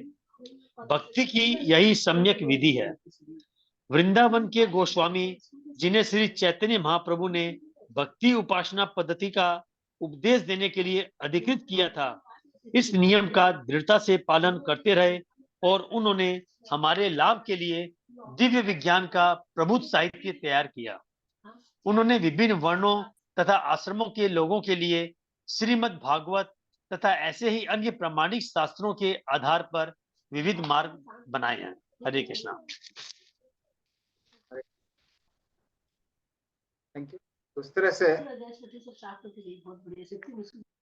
इस श्लोक में क्या बताया हुआ है कि अगर हम ऐसे भगवान का श्रवण कीर्तन करते हैं तो ध्यान उत्पन्न होता है, और ध्यान उत्पन्न होने से क्या होता है, अनुध्या असीना, असीना मतलब होता है तलवार। तो तलवार क्या करती है, किसी भी चीज को काट देती है। उसी तरह से जो भगवान का ध्यान है वो ऐसी तलवार है जो कर्म की ग्रंथि को काट देती है।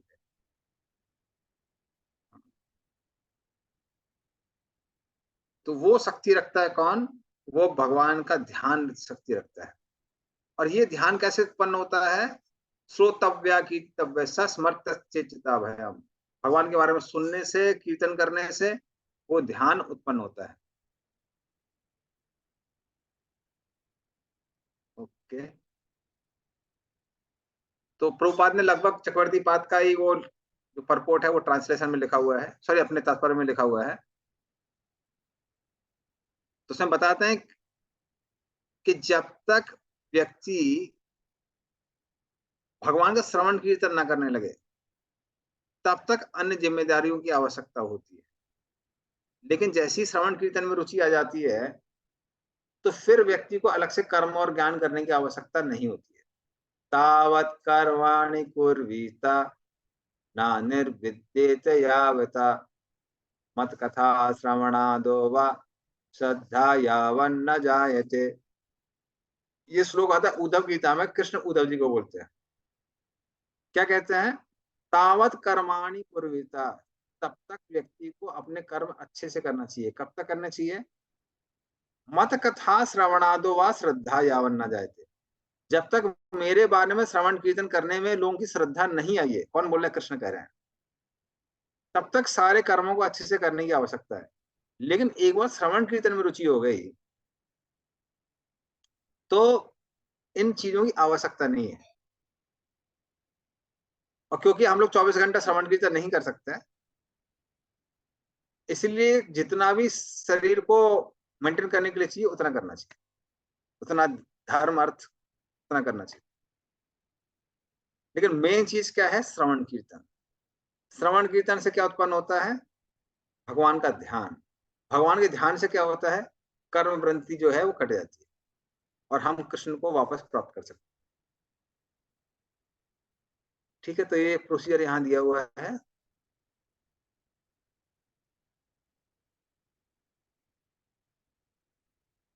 ओके ठीक है ठीक है, ये अच्छा अच्छा श्लोक है। एक और श्लोक जो है वो चक्रवर्ती पाद ने वो किया है, कोट किया है। ये श्लोक है, आप लोग नोट भी कर सकते हैं। 11 नंबर स्कंद 11th कैंटो 30 नंबर चैप्टर 20, 27 और 28, 11, 20, 27 और 28 ये श्लोक। तो ये श्लोक बताते हैं कि जो लोग स्ट्रगलिंग कंडीशन में हैं, हम जैसे लोग, कुछ लोग हैं वो 24 घंटे श्रवण कीर्तन कर सकते हैं, जो भगवान के शुद्ध भक्त हैं, और कुछ लोग हैं जिनको श्रवण कीर्तन से कोई लेना देना ही नहीं है। लेकिन जो बीच के लोग हैं जिनके अंदर श्रवण कीर्तन के प्रति रुचि है पर बहुत ज्यादा रुचि नहीं है, अभी साधक हैं वो 24 घंटा श्रवण कीर्तन करके नहीं रह सकते हैं, उनको क्या करना चाहिए, ये दोनों श्लोकों में बताया हुआ है। मैं उसमें वो भी कर देता हूँ उसको नोट्स, मेरे पास ऑप्शन ही नहीं आ रहा है इसको। एनीवे मैं उसमें भेज दूंगा आपको व्हाट्सएप ग्रुप में। तो श्लोक इस तरह से है, जात श्रद्धो मत कथासु निर्विन्ना सर्व कर्मसु वेद दुखात्मकान कामान परित्यागे अपि अनीश्वरः ततो भजेत माम प्रीतः श्रद्धालो दृढ़ निश्चयः युष्मानः सतान कामान दुःखोद्धरकाम सगरेहन्। तो भगवान क्या बोलते हैं, जात श्रद्धो मत कथासु। तो जो मेरा भक्त है, मेरे कथा के प्रति उसके मन में श्रद्धा तो आ जाती है, हाँ, साथ में क्या हो जाता है, निर्विन्नास सर्व कर्मसु, और बाकी जो कर्म है उनसे वो क्या हो जाता है, विमुख हो जाता है, दुखी हो जाता है। और उसको पता है वेद दुखात्मकान कामान, उसको मालूम है जो इंद्रिय तृप्ति है, इंद्रिय तृप्ति से हमको दुख ही प्राप्त होता है। लेकिन फिर भी क्या होता है, वो इंद्रिय तृप्ति बेचारा छोड़ नहीं पाता है। क्यों नहीं छोड़ पाता है, क्योंकि इतने जन्मों से इंद्रिय तृप्ति कर रहा है, इसलिए इंद्रिय तृप्ति नहीं छोड़ पाता है। तो ऐसे भक्त को क्या करना चाहिए, पूरी श्रद्धा के साथ और पूरे दृढ़ निश्चय के साथ मेरी भक्ति करते रहना चाहिए। और इस तरह से जब वो भक्त करता रहेगा ये भक्ति, तो धीरे धीरे करके क्या होगा, जो कर्म ग्रंथि है वो कटेगी। एकदम से नहीं कटेगी, धीरे धीरे करके कटेगी। तो ये इसका एक अर्थ है श्लोक का। इस श्लोक का एक और अर्थ बताते हैं चक्रवर्ती पाद। वो क्या कहते हैं, खासकर पहले जमाने में हुआ करता था कि लोग पहले क्या करते थे, अपनी उत्तरी है, कुर्ता है, या कोई घर में लेडीज के पास साड़ियां होती थी, तो साड़ी के किनारे वो लोग क्या करते थे, पैसा बांधते थे, अगर आपको याद होगा। तो ये वैदिक कल्चर था। वो किस लिए बांधते थे कि ये जो पैसा है ये हमारे खर्चे के लिए, आज के लिए, बाकी पैसा हम क्या करने वाले हैं, बचाने वाले हैं। तो उसी तरह से हम लोग भी क्या करते हैं, अपना दिन डिवाइड कर लेते हैं। ये टाइम है भगवान के लिए, और ये जो टाइम है ये हमारे किसके लिए, ये डेली हमारे इंद्रिय तृप्ति के लिए टाइम है। तो ये समय हो गया भागवतम का, ये हो गया जप का, ये हो गया कीर्तन का, और ये समय किसका, ये इंद्रिय तृप्ति का हो गया। इंद्रिय तृप्ति का टाइम हम लोग सेपरेट कर लेते हैं। लेकिन भगवान के ध्यान से क्या होता है, वो जो ग्रंथि है वो भी कट जाती है। वो जो पैसा है वो पैसा भी चला जाता है, भगवान चुरा के लेके जाते हैं उसको। तो वो पैसा भी नहीं बचता है। कौन सा पैसा, इंद्रिय तृप्ति के लिए जो हमने टाइम बचा के रखा है वो वाला पैसा, उसका ये भी मीनिंग है। तो ये उदाहरण देते हैं चक्रवर्ती, कर्म ग्रंथि निबंधनम। चलिए,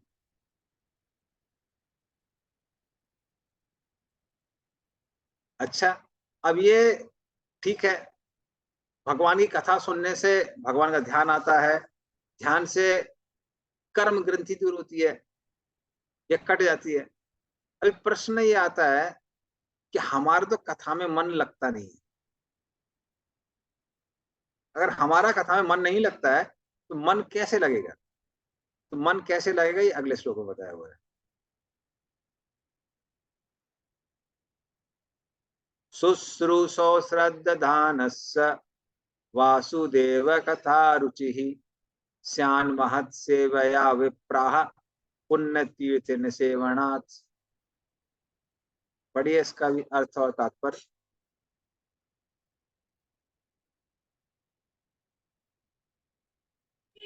हरे कृष्ण प्रभु जी।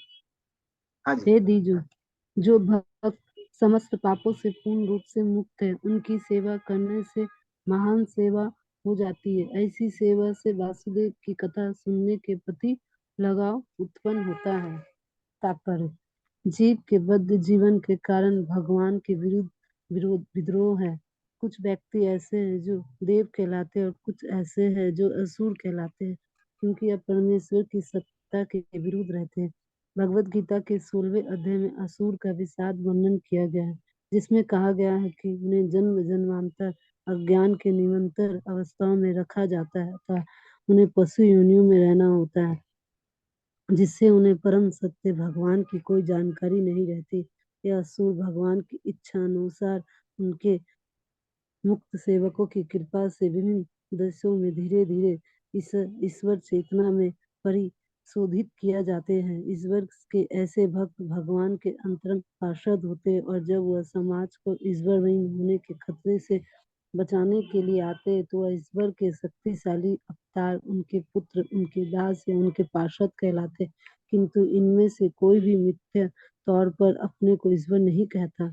यह तो असुरों द्वारा घोषित निंदा है और ऐसे असुरों को दानवी अनुयायी भी इन बहुरूपियों को ईश्वर या उनका अवतार मान लेते।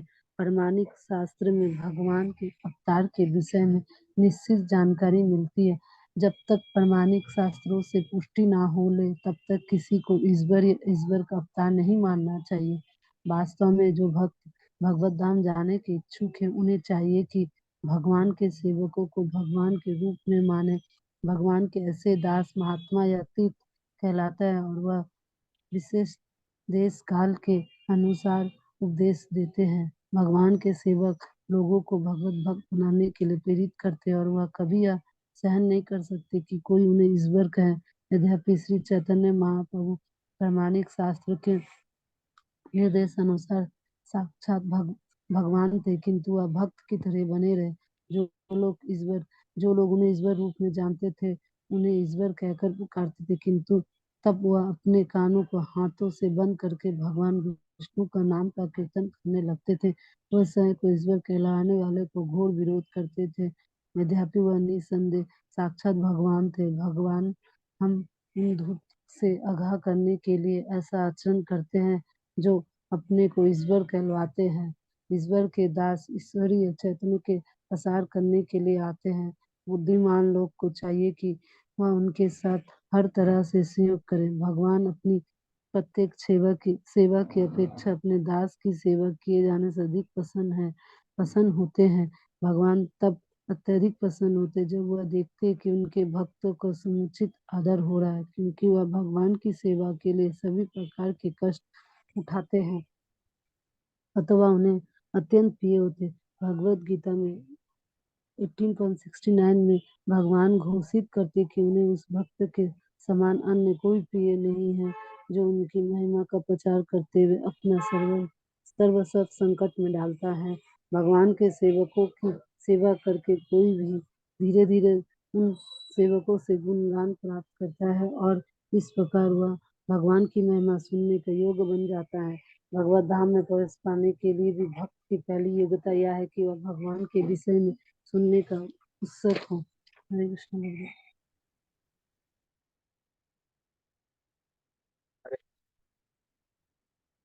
तो श्लोक में क्या बताया हुआ है? श्लोक में बताते हैं सुसो श्रद्धानस्य, ये जो श्रद्धा है किसकी प्रति? कृष्ण कथा की प्रति। कैसे डेवलप होगी, कैसे आएगी? ये आती है जब कोई महान भक्तों की सेवा करता है। और प्रभुपाद जी इनडायरेक्टली इस तात्पर्य में बोल रहे हैं कि आप वो कैसे कर सकते हैं, ये जो हमारी इस्कॉन की मूवमेंट चल रही है इसमें किसी तरह से हेल्प करके कर सकते हैं। तो जो व्यक्ति डायरेक्टली इनडायरेक्टली इस्कॉन में किसी तरह से हेल्प करेगा, जिसका मकसद क्या है? शुद्ध भक्ति का प्रचार प्रसार करना, ऐसे व्यक्ति को जीवन में क्या मिलेगी? कथा रुचि। भगवान की कथा श्रवण करने की रुचि उसकी धीरे धीरे करके बढ़ेगी। और जैसे जैसे भगवान की कथा श्रवण करने की रुचि बढ़ती है, तो फिर व्यक्ति क्या कर सकता है, फिर वो आदो श्रद्धा जो पहली सीढ़ी है, किसके लिए सीढ़ी है, भक्ति में प्रगति करने की सीढ़ी है, उसमें प्रवेश कर सकता है। इसलिए हमको क्या करना चाहिए, हम भक्तों की जिम्मेदारी क्या है कि जो लोग भक्त नहीं है किसी तरह से उनको भगवान की सेवा में लगाइए। तो आप देखेंगे पहले भी क्या होता था कि पहले जब लोग मंदिर में जाते थे, खासकर जो हमारे पुराने मंदिर हैं, किसी ना किसी तरह से लोगों को भगवान की सेवा में संलग्न करने का बहाना ढूंढते थे। कौन? टेम्पल कमेटी वाले। जब वो साउथ इंडिया में आते, जब हम वहां गए थे गुरुवायूर मंदिर में, गुरुवायूर मंदिर में डेली लगभग 2 लाख दीपक जलाए जाते हैं भगवान के लिए। और जितने भी लोग भगवान का दर्शन करने के लिए आते हैं, वो सबको एक डंडा पकड़ा देते हैं, उसके ऊपर कपड़ा लगा रहता है और सबसे बोला जाता है कि आप जितने दीपक जला सकते हैं दीपक जलाइए। और शायद हार्डली आधा घंटा हुआ होगा, आधे घंटे में सारे दीपक जल गए थे। तो जो भी हजारों लोग आए थे भगवान के दर्शन करने के लिए, सबको सेवा मिलती है। तो ये सेवा क्यों दी जाती है? क्योंकि सेवा करने से श्रद्धा उत्पन्न होती है भगवान का श्रवण कीर्तन करने के लिए। इसीलिए हमारे भक्तों को क्या करना चाहिए, सेवाओं का विस्तार करना चाहिए। हाँ, जैसे कि अगर मान लीजिए आपने घर में प्रोग्राम कर रहे हैं, तो जो लोग प्रोग्राम में आ रहे हैं तो उनको बोलना चाहिए कि आप भगवान के लिए कुछ ना कुछ लेके आइए। तो आपके घर में जो ऑल्टर है, राधा गोविंद हैं या जो भी है घर में, उनके लिए जो लोग भी आए कम से कम कुछ फूल लेके आए, फल लेके आए, खाली हाथ ना आए। तो जब लोग सेवा करेंगे भगवान की, तो क्या उत्पन्न होगा, श्रवण की इच्छा उत्पन्न होगी। और जैसी श्रवण की इच्छा उत्पन्न होती है, फिर भक्त लोग क्या चालू करते हैं, फिर भक्ति रक्षा प्रोग्राम चालू कर देते हैं, आइए हमारे यहाँ पे ज्वाइन करिए। और इस तरह से लोग भक्ति में प्रगति कर सकते हैं। तो ये जो पूरा हम लोगों ने सार लिया, ये कहाँ से लिया है, ये श्रीमद् भागवतम से लिया। तो महत सेवा, तो जो इस्कॉन की सेवा है वो एक्चुअली प्रभुपाद की ही सेवा है। तो प्रभुपाद चाहते थे कि शुद्ध भक्ति का प्रचार प्रसार हो पूरे विश्व में। इसमें कोई भी कंट्रीब्यूट कर रहा है तो वो प्रभुपाद की सेवा कर रहा है। और जैसे ही व्यक्ति प्रभुपाद की सेवा करता है तो श्रवण कीर्तन की रुचि आती है, जैसे श्रवण कीर्तन की रुचि आती है वो इस्कॉन मेंबर बन जाता है। सिंपल। तो इस तरह से इस श्लोक में बताया है कि श्रद्धा कैसे उत्पन्न होती है, महान भक्तों की सेवा करने से। और जैसे ही वो सेवा करता है, भगवान की कथा सुनने की प्रति रुचि आती है, तो कैसे कैसे भक्ति में प्रगति होती है वो अभी हम लोग देखेंगे। और ये जो अभी हम लोग श्लोक पढ़ने जा रहे हैं, ये सारे श्लोक आप देखेंगे प्रभुपाद ने जलदूता डायरी में भी कोट किए हुए हैं। क्योंकि प्रभुपाद को मालूम था कि ऐसे श्रवण करने से, कथा का श्रवण करने से लोगों के अंदर भक्ति में प्रगति करने की रुचि उत्पन्न होती है। और ऐसे श्रवण करने से धीरे धीरे करके वो कृष्ण प्रेम को प्राप्त कर सकते। तन्वतां स्वकथा कृष्णः पुण्य श्रवण कीर्तनः हृदन्तो अस्तो ह्यभद्राणि विदनोति सुहृत् सताम्। पढ़िए इसका तात्पर्य।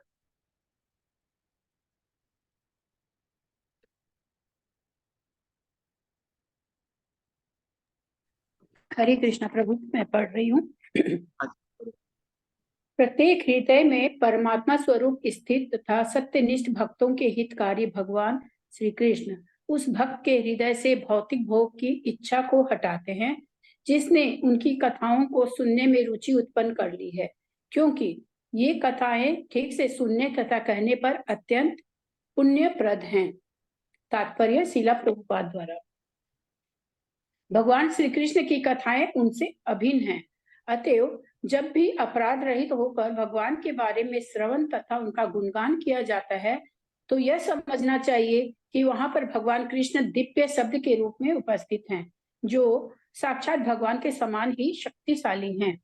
श्री चैतन्य महाप्रभु अपने शिक्षा अष्टकम में स्पष्ट रूप से घोषित करते हैं कि भगवान के पवित्र नाम में भगवान की सारी शक्तियां निहित हैं और उन्होंने अपने असंख्य नामों को वही शक्ति प्रदान की है। इसलिए कोई समयावधि निश्चित नहीं है। कोई भी व्यक्ति अपनी सुविधा के अनुसार ध्यान पूर्वक तथा आदत पूर्वक पवित्र नाम का जप कर सकता है।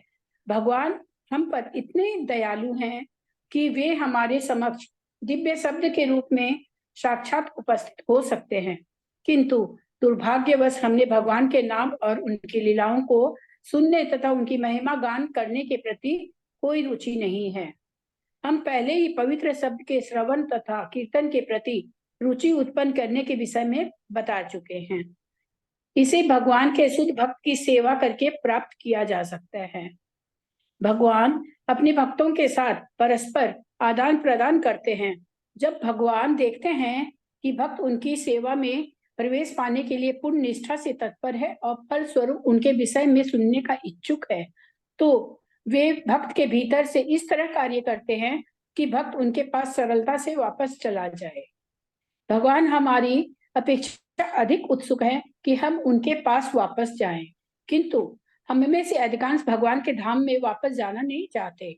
केवल कुछ ही ऐसे हैं जो भगवान के पास वापस जाना चाहते हैं, किंतु जो कोई भी भगवत धाम में वापस जाना चाहता है, श्री कृष्ण सब तरह से उनकी सहायता करते हैं। कोई तब तक भगवान के धाम में प्रवेश नहीं हो सकता जब तक कि वह समस्त प्रकार के पापों से मुक्त ना हो जाए। भौतिक पाप हमारे द्वारा भौतिक प्रकृति के पर प्रभुत्व प्राप्त करने की इच्छाओं के फलस्वरूप उत्पन्न होते हैं। ऐसी इच्छाओं के पिंड छुड़ाना बहुत कठिन है। भक्त के लिए भगवत धाम वापस जाने का मार्ग कामिनी तथा कंचन मुख्य बाधाएं हैं। भक्ति पथ के अनेक दिग्गज इन प्रलोभनों के शिकार हो जाते हैं और इस प्रकार से मुक्ति पथ से लौट आते हैं, किंतु जब स्वयं भगवान मनुष्य की सहायता करते हैं तो भगवत कृपा से सारी प्रक्रिया सुगम बन जाती है। कामिनी तथा कंचन के संसर्ग में आकर अशांत होना कोई आश्चर्य की बात नहीं है, क्योंकि प्रत्येक जीव लंबे समय से व्यावहारिक दृष्टि से कहे तो अनादिकाल से ऐसी वस्तुओं से जुड़ा रहा है और इस बेगानी प्रकृति से छुटकारा पाने में समय लगाता है। किंतु यदि कोई भगवान के यश का श्रवण करने में जुड़ जाता है तो धीरे धीरे उसे अपनी असली स्थिति की अनुभूति हो जाती है। भगवत कृपा से ऐसे भक्त को प्रचुर शक्ति प्राप्त होती है, जिससे वह विघ्नों से अपनी रक्षा कर सकता है और सारे अनर्थ उसके मस्तिष्क से क्रमशः दूर हो जाते हैं। हरे कृष्णा प्रभु जी। इस तरह से जब व्यक्ति के अंदर कथा की प्रति रुचि हो जाती है, तब वो क्या करता है, श्रवण करता है। और जैसे ही वो भगवान के बारे में श्रवण कीर्तन करता है, भगवान क्या करते हैं, हृदय में स्थित होकर हृदय से अभद्रों का नाश करते हैं। तो ये जो श्लोक है ना, अगर आप देखेंगे ये किससे मैच कर रहे हैं, हमारी जो भक्ति की सीढ़ियां उससे मैच कर रहे हैं। तो महत् सेवा करने से क्या उत्पन्न होता है, आदौ श्रद्धा। आदौ श्रद्धा से फिर व्यक्ति साधु संग करता है। साधु संग करने से भजन क्रिया, इस श्लोक में भजन क्रिया के बारे में बताया हुआ है। श्रवणताम स्वा कथा कृष्णा। तो जब वो श्रवण करता है, भजन क्रिया करता है, तो क्या होता है, हृदय अभद्राणी विनोद सुरक्षता। जो भगवान हृदय में स्थित है वो क्या करते हैं, काम क्रोध लोभ सबको साफ कर देते हैं। वो कौन सी स्टेज है, अनर्थ निवृत्ति। तो इस तरह से कैसे श्रवण करने से, कीर्तन करने से, भजन क्रिया करने से अनिवृत्ति होती है, वो इस श्लोक में बताया हुआ है। तो एग्जैक्टली जो हमको रूप गोस्वामी ने बताया है वो इससे रिलेट करता है। ओके, अब श्रवण करते करते जब हृदय से अभद्र खत्म हो गए हैं, आगे क्या होता है, वो हम इस श्लोक में देखेंगे। एक मिनट रुकिए, मैं आप लोगों के साथ वो करता हूँ शेयर।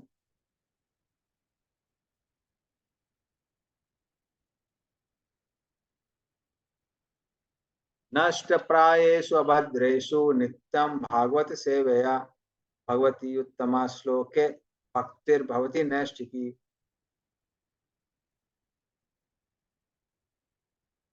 पढ़िए इसका अर्थ। मैं पढ़ू प्रभु जी? हाँ जी पढ़िए प्लीज। हाँ। श्रीमद् भागवतम की कक्षाओं में नियमित उपस्थित रहने से तथा शुद्ध भक्त की सेवा करने से हृदय के सभी कष्ट लगभग पूर्णतः विनष्ट हो जाते हैं और उन पुण्य श्लोक श्री भगवान में अटल प्रेमा भक्ति स्थापित हो जाती है, जिनकी प्रशंसा दिव्य गीतों से की जाती है। श्रील प्रभुपाद द्वारा तात्पर्य श्रील प्रभुपाद की जय। यहाँ पर हृदय से उन संपूर्ण अमंगलकारी वस्तुओं को निकालने का उपचार दिया गया है जो आत्म साक्षात्कार के पथ पर अवरोध रूप है। यह उपचार है भागवतों की संगति करना। श्रीमद् भागवतम दो प्रकार के होते हैं, एक तो ग्रंथ भागवत और दूसरे भक्त भागवत। ये दोनों ही श्रीमद् भागवतम कारगर औषधियां हैं और इनमें से कोई एक या दोनों ही अवरोधों को हटाने वाले हैं। भक्त भागवत ग्रंथ भागवत के ही समान है, क्योंकि भक्त भागवत ग्रंथ भागवत के अनुसार ही जीवन यापन करता है और ग्रंथ भागवत तो श्री भगवान तथा उनके शुद्ध भक्तों अर्थात भागवतों के ज्ञान से पूर्ण है ही। भागवत ग्रंथ तथा भागवत व्यक्ति अभिन्न है। भक्त भागवत श्री भगवान का प्रत्यक्ष प्रतिनिधि है, अतः भक्त भागवत को प्रसन्न करने से ग्रंथ भागवत का लाभ उठाया जा सकता है। मानवीय तर्क यह नहीं समझ पाता कि किस प्रकार भक्त भागवत या ग्रंथ भागवत की सेवा द्वारा कोई भक्ति के पथ पर अग्रसर होता है, किंतु ये तथ्य हैं जिनकी व्याख्या श्री नारद मुनि द्वारा की गई है, जो अपने पूर्व जन्म में एक दासी पुत्र थे। दासी ऋषियों की सेवा टहल करती थी और इस प्रकार वे भी उनके संपर्क में आए। मात्र उनके संपर्क से तथा उनका जूठन खाकर यह दासी पुत्र श्री नारद मुनि नामक महान भक्त तथा एक महान व्यक्तित्व बन सका। भागवतों की संगति के ऐसे चमत्कारी प्रभाव होते हैं।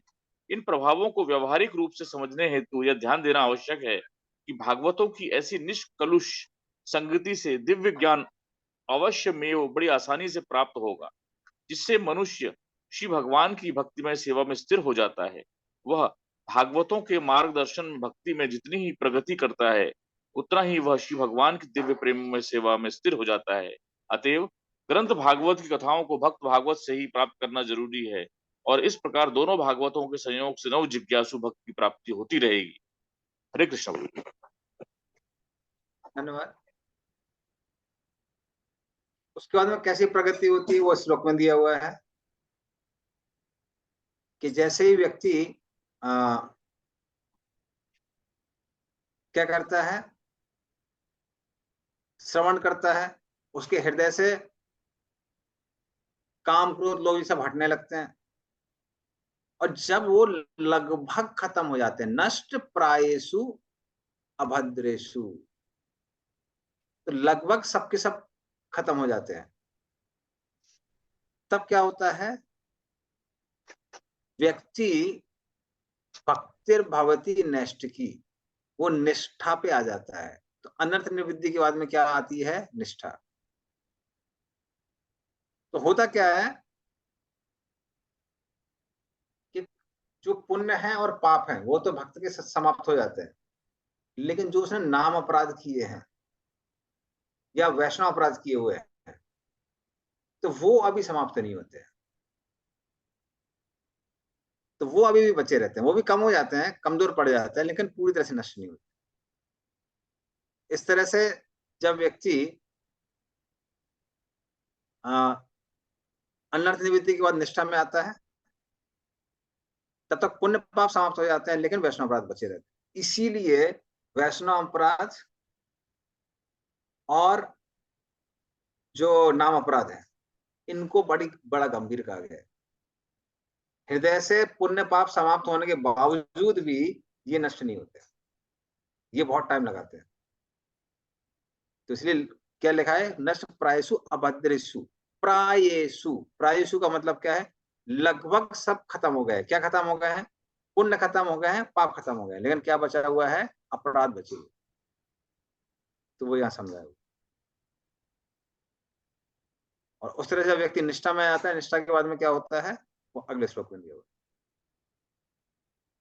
तदा रजस्तमो भावः काम लोभादयश्च ये चेत एतेर्ना विद्धम स्तम सत्वे प्रसीदति।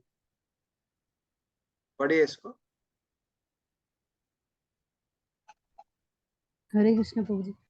हाँ जी। ज्यों ही हृदय में अटल प्रेम भक्त स्थापित हो जाती है, प्रकृति के रजोगुण तथा तमोगुण के प्रभाव जैसे काम, इच्छा तथा लोभ हृदय से लुप्त हो जाते हैं, तब भक्त सतोगुण में स्थित होकर परम सुखी हो जाता है।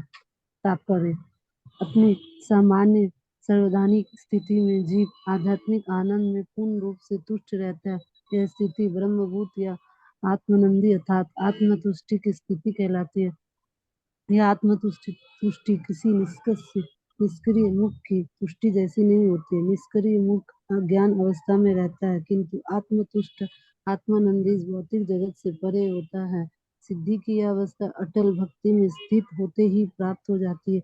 भक्ति में सेवा कोई निष्क्रियता नहीं, अपितु आत्मा का अनन्य सक्रियता है। आत्मा की यह सक्रियता पदार्थ के संसर्ग से दूषित हो जाती है। फलतः काम, इच्छा, लोभ, निष्क्रियता, मूर्खता तथा निंदा के रूप में रोगाणु कार्यकलापों का उदय होता है। भक्तिमय सेवा का प्रभाव रजोगुण तथा तमोगुण के इन प्रभाव के पूर्ण निराकरण होने पर प्रकट होता है। तब भक्त तुरंत ही सतोगुण में स्थित हो जाता है और वह उन्नति करता हुआ वासुदेव के पद या शुद्ध सत्व के पद की ओर उठने को अग्रसर होता है। केवल इस शुद्ध सत्व की अवस्था में कोई व्यक्ति भगवान के शुद्ध प्रेम के कारण अपने समक्ष कृष्ण को सदा देख सकता है। भक्त सदैव शुद्ध सत्वों में रहता है अथवा किसी को हानि नहीं पहुंचाता, किंतु एक अभक्त चाहे कितना ही शिक्षित क्यों ना हो, वह सदैव हानिपद होता है। भक्त ना तो मूर्ख होता है, न रजोगुणी।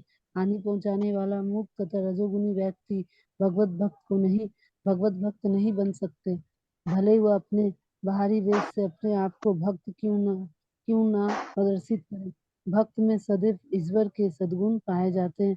इन गुणों की मात्रा भले ही भिन्न हो, किंतु गुणता की दृष्टि से भक्त तथा भगवान एक समान होते हैं। हरे कृष्ण प्रभु जी। तभी आगे की स्टेजेस इस श्लोक में बताई हुई है कि एक बार व्यक्ति को निष्ठा प्राप्त हो जाती है। निष्ठा प्राप्त होने के बाद में क्या होता है, फिर धीरे धीरे करके व्यक्ति को रति प्राप्त होती है। रति अर्थात रुचि प्राप्त होती है किसकी प्रति? भगवान के श्रवण कीर्तन के प्रति। और वो भी जब प्राप्त हो जाती है तब रजस तमो भावः, रजोगुण और तमोगुण का प्रभाव पूर्ण रूप से समाप्त हो जाता है। काम लोभा दयश्चये, काम और लोभ हैं, इनका भी प्रभाव कैसा हो जाता है? पूर्ण रूप से समाप्त हो जाता है। तो इसका मतलब क्या है कि अभी अरुचि नहीं है, क्या है? रुचि उत्पन्न हो जाती है। किसकी प्रति रुचि उत्पन्न हो जाती है? श्रवण कीर्तन स्मरण इत्यादि के लिए रुचि प्राप्त हो जाती है। तो पहले व्यक्ति क्या था? पहले जब तक निष्ठा में था, काम क्रोध लोभ ये सब परेशान कर रहे थे। जिस तरह से जब व्यक्ति बीमार होता है तो वो भोजन का आस्वादन नहीं कर सकता है, उसी तरह से ये व्यक्ति क्या आस्वादन नहीं कर पा रहा था? ये शुद्ध सत्य की जो चीजें हैं, श्रवण कीर्तन, उनका आस्वादन नहीं कर पा रहा था। अभी वो आस्वादन कर पा रहा है। इसलिए ये जो स्टेट है, ये स्टेट कहलाती है पहले रुचि, और रुचि के बाद में आसक्ति। तो आसक्ति की स्टेज कौन सी स्टेज होती है? वो स्टेज है जब व्यक्ति की इंद्रियां उसकी बात को मानती नहीं है। कौन सी बात को नहीं मानती? इंद्रिय तृप्ति वाली बातों। जैसे मान लीजिए आप बोल रहे हैं कि कहीं घूमने चलते हैं, पैर घूमने के लिए नहीं जाते हैं, पैर आपको मंदिर लेके जाते हैं। आप बोलते हैं, कानों से बोलते हैं ठीक है थोड़ा सा फिल्मी गाने सुन लेते हैं, लेकिन कान आपकी बात नहीं मानते हैं, वो कृष्ण कथा और कृष्ण नाम सुनने के लिए चले जाते हैं। आंखें बोलती हैं कुछ अच्छा देख लेते हैं, कहीं सीनरी देख के आते हैं, सीनिक प्लेस देख के आते हैं, लेकिन आंख आपकी बात नहीं मानती है और बार बार कृष्ण की ओर देखती है, कृष्ण की विग्रह की ओर देखती है। तो ये जो स्टेज है, कौन सी स्टेज कहलाती है? आसक्ति। तो रुचि और आसक्ति, इन दोनों के बारे में श्लोक में दिया हुआ है। तो निष्ठा तक पिछले श्लोक में दिया था। तो रुचि को क्या क्या द्योतक है? रजोगुण और तमोगुण, इन दोनों का प्रभाव खत्म हो गया। तदा रजस्तमो भावा कामलोभदय से। तो रजोगुण तमोगुण का प्रभाव खत्म हो गया है और अभी क्या हो गया है, आसक्ति, आसक्ति उत्पन्न हो गई है कृष्ण से। अब आसक्ति उत्पन्न होने के बाद क्या होता है वो हमारे अगले श्लोक में दिया, श्लोक नंबर 20। एक मिनट,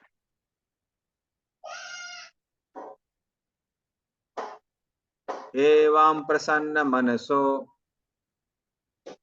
भगवत भक्ति योगता भगवत तत्व विज्ञानम मुक्त संगस्य जायते। पढ़िए इसका अर्थ और तात्पर्य।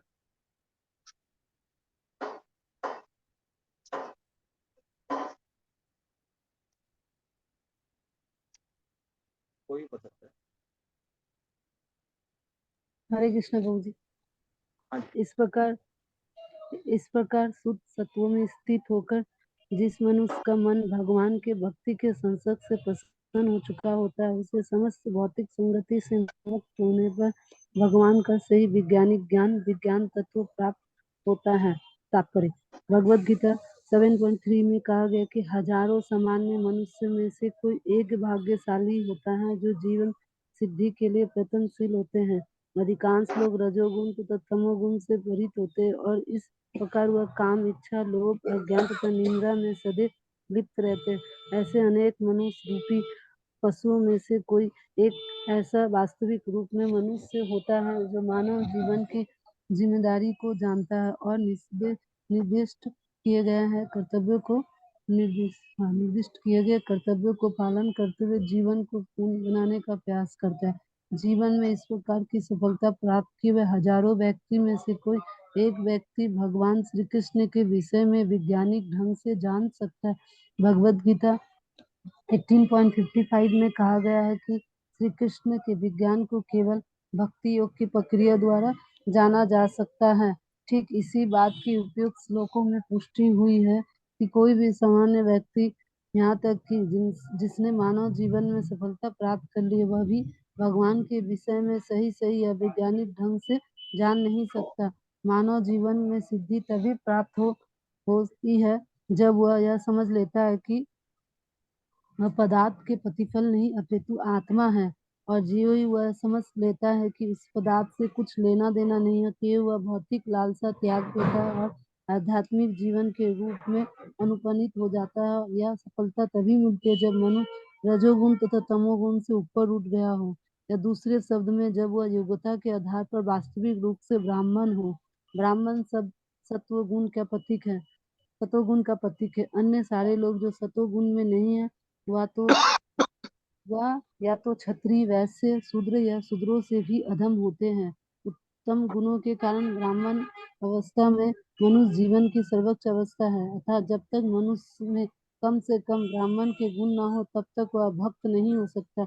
भक्त अपने कर्म के कारण पहले से ब्राह्मण रहता है, किंतु यह उसकी चरम परिणति नहीं है। जैसे कि ऊपर कहा जा चुका है, ऐसे ब्राह्मणों का वास्तव में दिव्य अवस्था प्राप्त करने के लिए वैष्णव होना चाहिए। शुद्ध वैष्णव मुक्त आत्मा होता है, ब्राह्मण पद से भी ऊपर होता है। भौतिक अवस्था में ब्राह्मण भी बद्ध जीव होता है, क्योंकि ब्राह्मण अवस्था में ब्रह्म बोध तो हो जाता है किंतु परमेश्वर के विज्ञान का अभाव रहता है। मनुष्य को ब्राह्मण अवस्था को पार करके वासुदेव अवस्था प्राप्त करनी होती है ताकि वह भगवान कृष्ण को समझ सके। परमेश्वर का विज्ञान, भगवत तत्व, आध्यात्मिकता के स्थानक तोड़ छात्रों के अध्ययन का विषय है। मूर्ख या अल्पज्ञ लोग परमेश्वर को नहीं जान पाते, इसलिए वह अपने अपने सनक के अनुसार कृष्ण की व्याख्या करते। किंतु तथ्य है कि ब्राह्मण अवस्था प्राप्त करने पर भी भौतिक गुणों के कलमश से मुक्त हुए बिना कोई भगवान के विज्ञान को नहीं समझ पाता। जब योग्य ब्राह्मण अर्थात रूप में वैष्णव बन जाता है तो वह मुक्ति के विविध अवस्था में यह जान पाता है कि वास्तव में भगवान क्या है। हरे कृष्ण प्रभु जी। तो अभी नेक्स्ट स्टेज है, ये श्लोक में बताया गया, श्लोक नंबर 20 में। तो क्या बताया है कि इस तरह से जब कोई श्रवण कीर्तन करता रहता है, आसक्ति के बाद में अब क्या हो जाता है, रति, प्रसन्न मनसः, भगवान के प्रति रति उत्पन्न हो जाती है।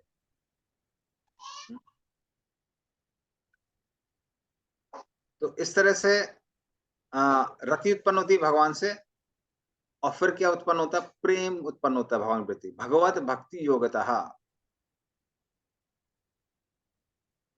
फिर प्रेम उत्पन्न होता है। तो ये दोनों कौन कौन सी स्टेजेस हैं? ये आपकी भाव और प्रेम, इनकी स्टेजेस हैं। तो जैसे ही व्यक्ति को भाव और प्रेम उत्पन्न होता है जीवन में, तो मुक्त संगस्य जायते, व्यक्ति पूर्ण रूप से मुक्त हो जाता है। किससे मुक्त हो जाता है? भौतिक आसक्तियों से मुक्त हो जाता है, भौतिक अहंकार से भी मुक्त हो जाता है। जैसे अभी हमको लग रहा है कि हम ये शरीर हैं, तो इस स्टेज पे आने के बाद व्यक्ति को क्या लगता है कि हम शरीर के अंदर हैं, हम शरीर नहीं है। जैसे हम लोगों को क्या लग रहा है, हमको ये नहीं सोचना है कि हम कमरा है, हमको क्या मालूम है कि हम कमरे के अंदर है। उसी तरह से हम लोग भी शरीर के अंदर हैं, लेकिन अभी हमको लग रहा है कि हम ये शरीर है। लेकिन इस स्टेज में आने के बाद में व्यक्ति को क्या लगता है कि हम शरीर के अंदर हैं, हम शरीर नहीं है। I am in the room but I am not the room. ये उसको समझ में आने लगता है। और इस समय तक सत्वगुण, रजोगुण, तमोगुण, इन तीनों का प्रभाव खत्म हो जाता है। क्या बचता है व्यक्ति के पास? शुद्ध सत्व विशेषात्मा, वो शुद्ध सत्व में स्थित हो जाता है। तो शुद्ध सत्व में जब स्थित होता है तो तीन गुण होते हैं उसके पास, संदिनी, संवित, लादिनी। इन तीनों शक्तियों का व्यक्ति आश्रय लेता है। संवित, संदिनी और लादिनी का उल्टे होते हैं क्या? सत्वगुण, रजोगुण, तमोगुण। तो सत्वगुण, रजोगुण, तमोगुण से व्यक्ति जैसे ही मुक्त होता है, तो वो संवित, संदिनी, लादिनी, ये जो तीन भगवान की अंतरंग शक्तियां हैं, उनका आश्रय ले लेता है। तो ये होता है भाव में और फिर प्रेम में। हाँ, प्लस प्रूफ। प्रभु जी, आपने जैसे कि वो निष्ठा में, जब कोई निष्ठा में आता है तो उसमें ऑलमोस्ट क्लियर हो जाता है, मतलब अनर्थ अनर्थ जो होता है ऑलमोस्ट। फिर रुचि में प्रभु वो तमस और रजस का वो डिस्टरबेंस नहीं आता है, मतलब वो नहीं होता ऐसा ऐसा। हाँ, तमोगुण और रुचि में। रजोगुण का डिस्टर्बेंस है, वो उसको परेशान नहीं करता है। सत्वगुण में व्यक्ति स्थित हो जाता है। ओके। क्योंकि जो जितने भी हमारे सेंस हैं, सेंस आते हैं रजोगुण और तमोगुण में। लस्ट और ग्रीड रजोगुण तमोगुण में आते हैं। एंड प्रभु जी, आसक्ति में सेंसेस डायरेक्टली वो टुवर्ड्स कृष्णा में वो हो जाते हैं, माइंड के मतलब डायरेक्शन के बिना। Yes. Okay okay, thank you. और भाव प्रेम में व्यक्ति को साक्षात्कार होने लगता है कि हम शरीर नहीं आते।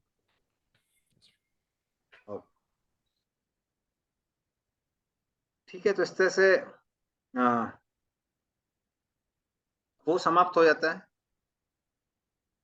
और उसके समाप्त होने के साथ में क्या और समाप्त हो जाता है?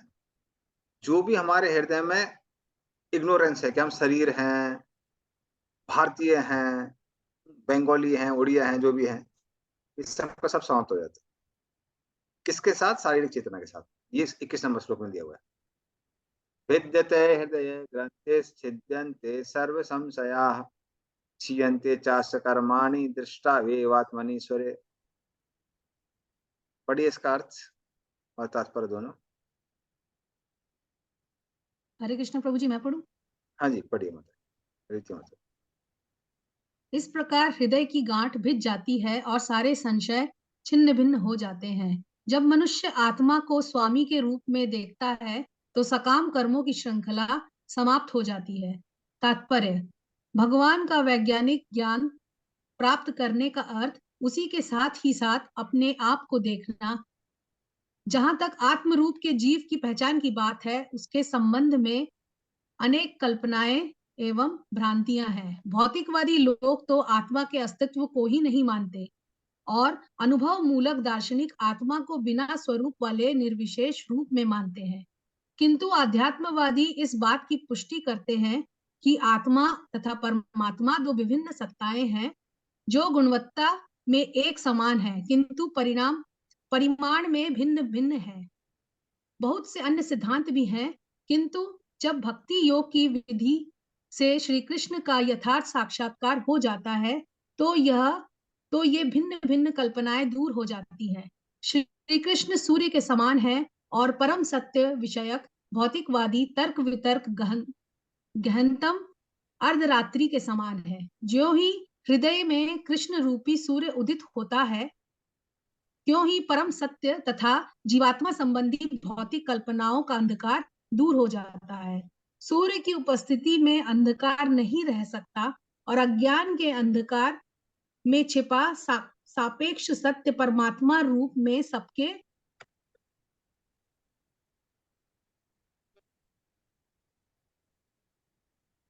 हृदय में वास करने वाले कृष्ण की कृपा से स्पष्ट रूप से प्रकट हो जाता है। भगवत गीता 10.11 में भगवान कहते हैं कि अपने शुद्ध भक्तों पर विशेष अनुग्रह करने के लिए भगवान स्वयं को भक्त के हृदय में शुद्ध ज्ञान का प्रकाश उत्पन्न करके सारे संशयों के गहन अंधकार को दूर कर देते हैं। अतएव भगवान द्वारा भक्त के हृदय को प्रकाशित करने का दायित्व अपने ऊपर लेने के कारण जो भक्त उनकी दिव्य प्रेमा भक्ति में लगा होता है वह अंधकार में नहीं रह सकता। उसे परम एवं सापेक्ष सत्य के विषय में सब कुछ ज्ञात होता रहता है। भक्त कभी भी अंधकार में नहीं रह सकता और चूंकि भगवान द्वारा उसे प्रकाश प्राप्त होता है अतएव उसका ज्ञान निश्चय ही पूर्ण होता है। किंतु जो लोग अपनी खुद की सीमित शक्ति से चिंतन करते हैं उनके साथ ऐसा नहीं होता। पूर्ण ज्ञान परंपरा या निगमनीय तर्कपूर्ण ज्ञान कहलाता है। यह एक प्राधिकारी से विनीत श्रोता तक पहुंचता है जो सेवा तथा समर्पण द्वारा प्रामाणिक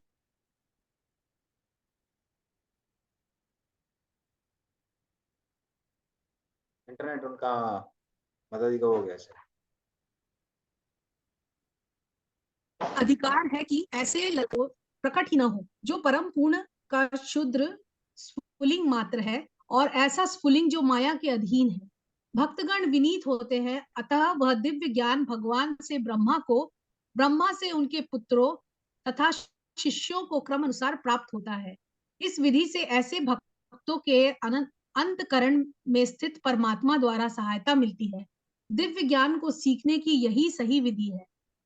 इस अनुभूति के द्वारा भक्त आत्मा तथा पदार्थ के अंतर को सही सही समझ पाता है क्योंकि आत्मा तथा पदार्थ की गांठ भगवान द्वारा खोली जाती है।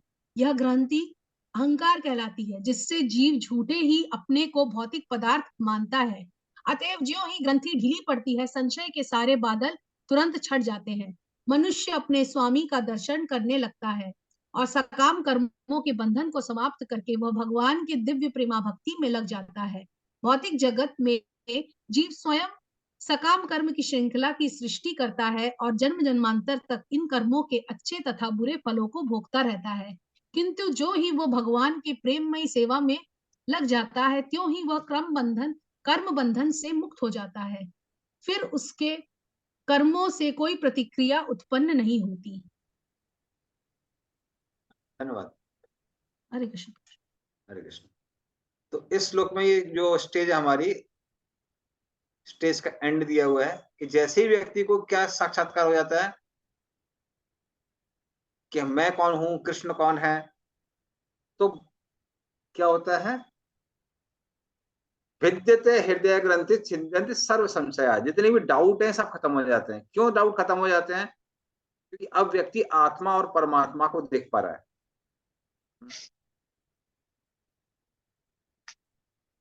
और वो क्या देख पाता है कि कर्म सारे सारे नष्ट हो गए हैं। दृष्टा एवात्मनीश्वरे। तो इसके अलग अलग मीनिंग है। एक मतलब क्या है, आत्मान ईश्वरे, कि भगवान को देखने के बाद में भक्त के सारे कर्म कैसे हो जाते हैं, खत्म हो जाते हैं। क्षीयन्ते चास्य कर्माणि। तो ईश्वर को देखने के बाद सारे कर्म नष्ट हो जाते हैं। इसका दूसरा मीनिंग ये भी हो सकता है कि जैसे ही व्यक्ति कृष्ण का दर्शन करता है, कृष्ण की मधुरता के साथ में ही सारे संशय खत्म हो जाते हैं। कि क्या करना चाहिए क्या नहीं करना चाहिए। कृष्ण इतने मधुर हैं कि अभी एकदम क्लियर हो जाता है क्या करना है, कृष्ण की सेवा करना है, कुछ और नहीं करना। और दृष्टवा ये बात मनीश्वर का एक और मीनिंग ये हुआ कि व्यक्ति समझ जाता है कि मैं इंद्रियों का दास नहीं हूं, मैं इंद्रियों का स्वामी हूं, इसलिए मैं इंद्रियों को कंट्रोल कर सकता हूं और भगवान की सेवा में लगा सकता हूं। साधना भक्ति के समय क्या होता है, कभी कभी हमको याद रहता है, कभी कभी हम भूल जाते हैं। तो कई बार कभी कभी हमको याद रहता है कि हम इंद्रियों के स्वामी हैं और इनको इंद्रियों के जो परम स्वामी हैं कृष्ण, उनकी सेवा में लगाना है। और कभी कभी हमको वो भूल जाता है, हमको क्या लगने लगता है कि हम इंद्रियों के दास हैं और इंद्रिय तृप्ति करना हमारा धर्म। क्या करें, अभी जीभ कंट्रोल नहीं हो रही है तो थोड़ा बाहर जाके खाई जाते हैं। क्या करें, अभी कान बहुत परेशान कर रहे हैं। कान को तो कम से कम कुछ अच्छा सुनने के लिए देना चाहिए ना, थोड़ा सा कुछ नया गाना आया है, मूवी का सॉन्ग आया है, उसको सुन लेते हैं। तो हम लोग संघर्ष चलता रहता है। लेकिन ये संघर्ष क्या होता है, कृष्ण के दर्शन के साथ ही कैसा हो जाता है, पूर्ण रूप से शांत। ये पूरी 9 स्टेजेस हैं, इन श्लोकों में बताई गई थी। तो ये हमारा आज कंप्लीट हो गया। उसका नेक्स्ट सेक्शन हम लोग नेक्स्ट क्लास से करेंगे। गंतरा श्रीमद् भागवतम की जय। श्रील प्रभुपाद की जय। हरे कृष्ण। हरे कृष्णा प्रभु जी। यहाँ अध्याय श्लोका 17 में एक लाइन आया है, भगवत धाम जाने के लिए कामिनी और कंचन ये 2 बाधाएं हैं। कामिनी और कंचन क्या माता है? जी अनंत गौर सुंदर प्रभु निकल गए। माता जी अनंत गौर सुंदर प्रभु चले गए। ओ, तो आप क्वेश्चन नोट करके रखिएगा, नेक्स्ट वीक क्लास शुरू होने से ठीक है आप प्रभु पूछ जी, लीजिएगा। ठीक है। हरे कृष्णा। ओके, हरे कृष्ण।